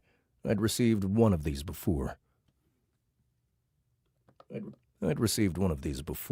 I had 20 minutes to read it.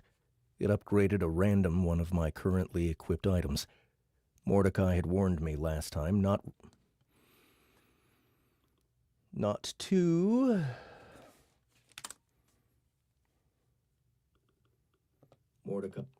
Mordecai had warned me last time not to remove anything before reading it, as the system tended to fuck you over if you did that.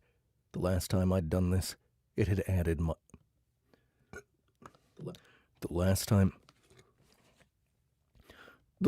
I'd done this, it had added to my boxers. If you did that. The last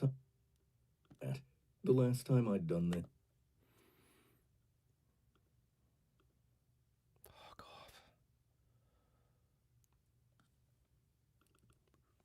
I picked up the scroll, took a breath, and read it. I felt my foot buzz. I looked down to see my toe ring glowing. It had added to my boxers if you did that. Damn it. It appeared on the table in front of me. A 20-minute countdown timer appeared. I'd received one of these before. I had 20 minutes to read it. It upgraded a random one of my currently equipped items. Mordecai had warned me last time not to remove anything before reading it, as the system tended to fuck you over if you did that. The last time I'd done this, it had added to my boxers.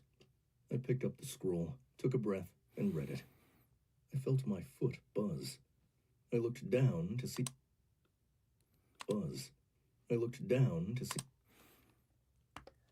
Enchanted Toe Ring of the Splatter Skunk. Upgraded. The item has been upgraded once. Imbues wearer with...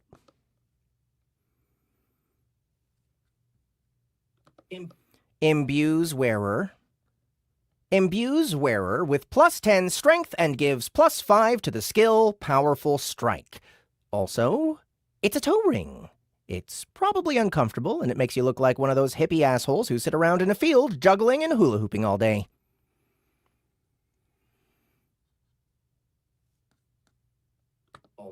Also, it's a toe ring.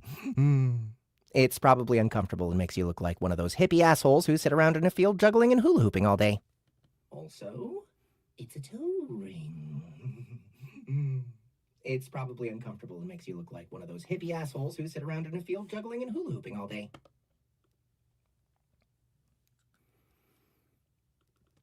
The toe ring had gone from +3 in strength to +10, adding 7 points.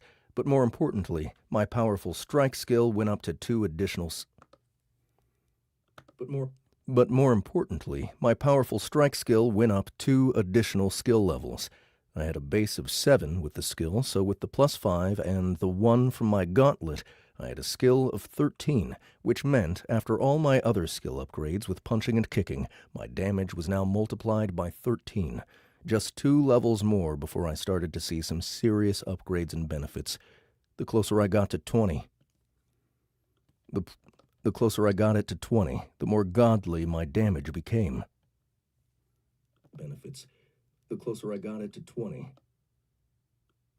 The closer I got it to 20.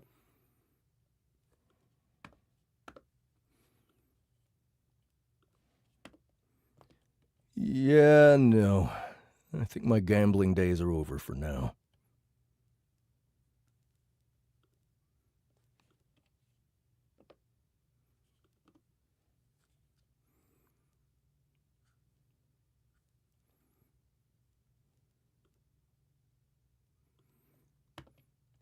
What are we doing now?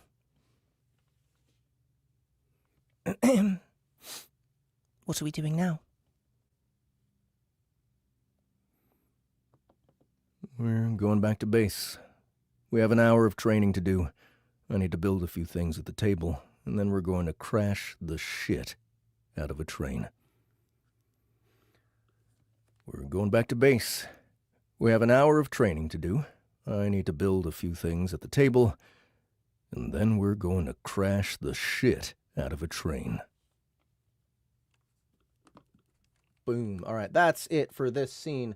That's it for me for today, guys. Thank you so much for coming and hanging out with me. I got Annie, Jessica, Gary, Alejandra, Ryan, Justin. Let's try this. Okay.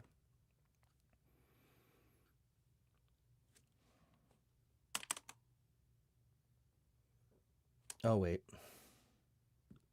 What the fuck did I do here? We said our goodbyes to Amani and Ellie. We stopped by the Silk Road, and oops. sold some items, and picked up a few explosives. I meant including to an separate additional this case. into a separate scene. Okay, here's what we'll do.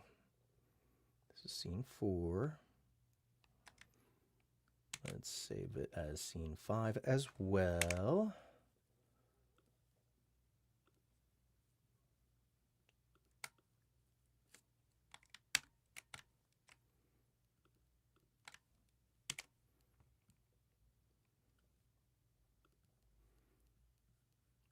All right.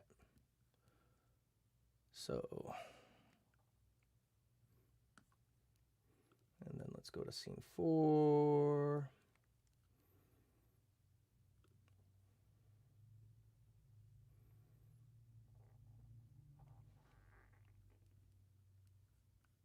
What? Oh, shit. No way! I didn't do that, did I? Fuck! No!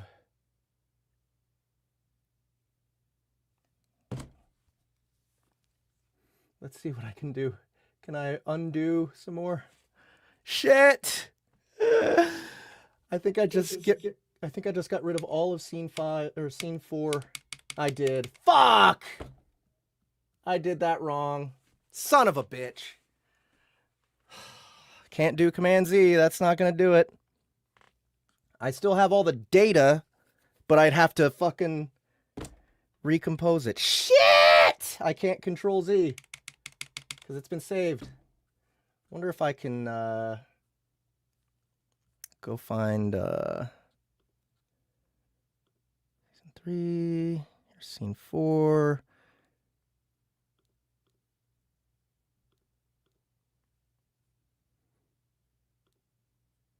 Back up. Here we go. Let's try this.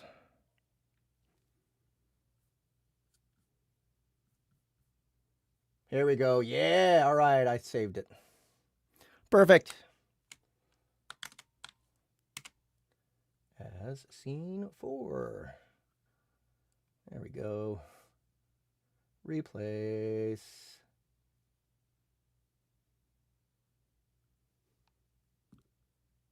Perfect. All right. And now, so glad it has a backup option. All right. Needs.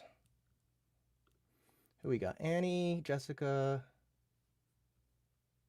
Alejandra.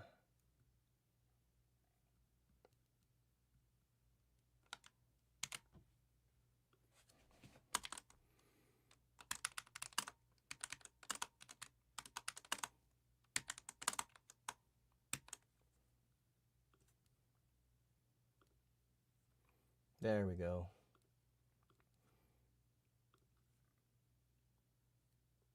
All right, guys. I got to get going, though. Got a meeting to go to. You guys are awesome. Thank you so much for coming. I hope you have a great weekend. I'm back at it Monday. Watch out for notifications. Y'all have a, have a great weekend. Bye-bye.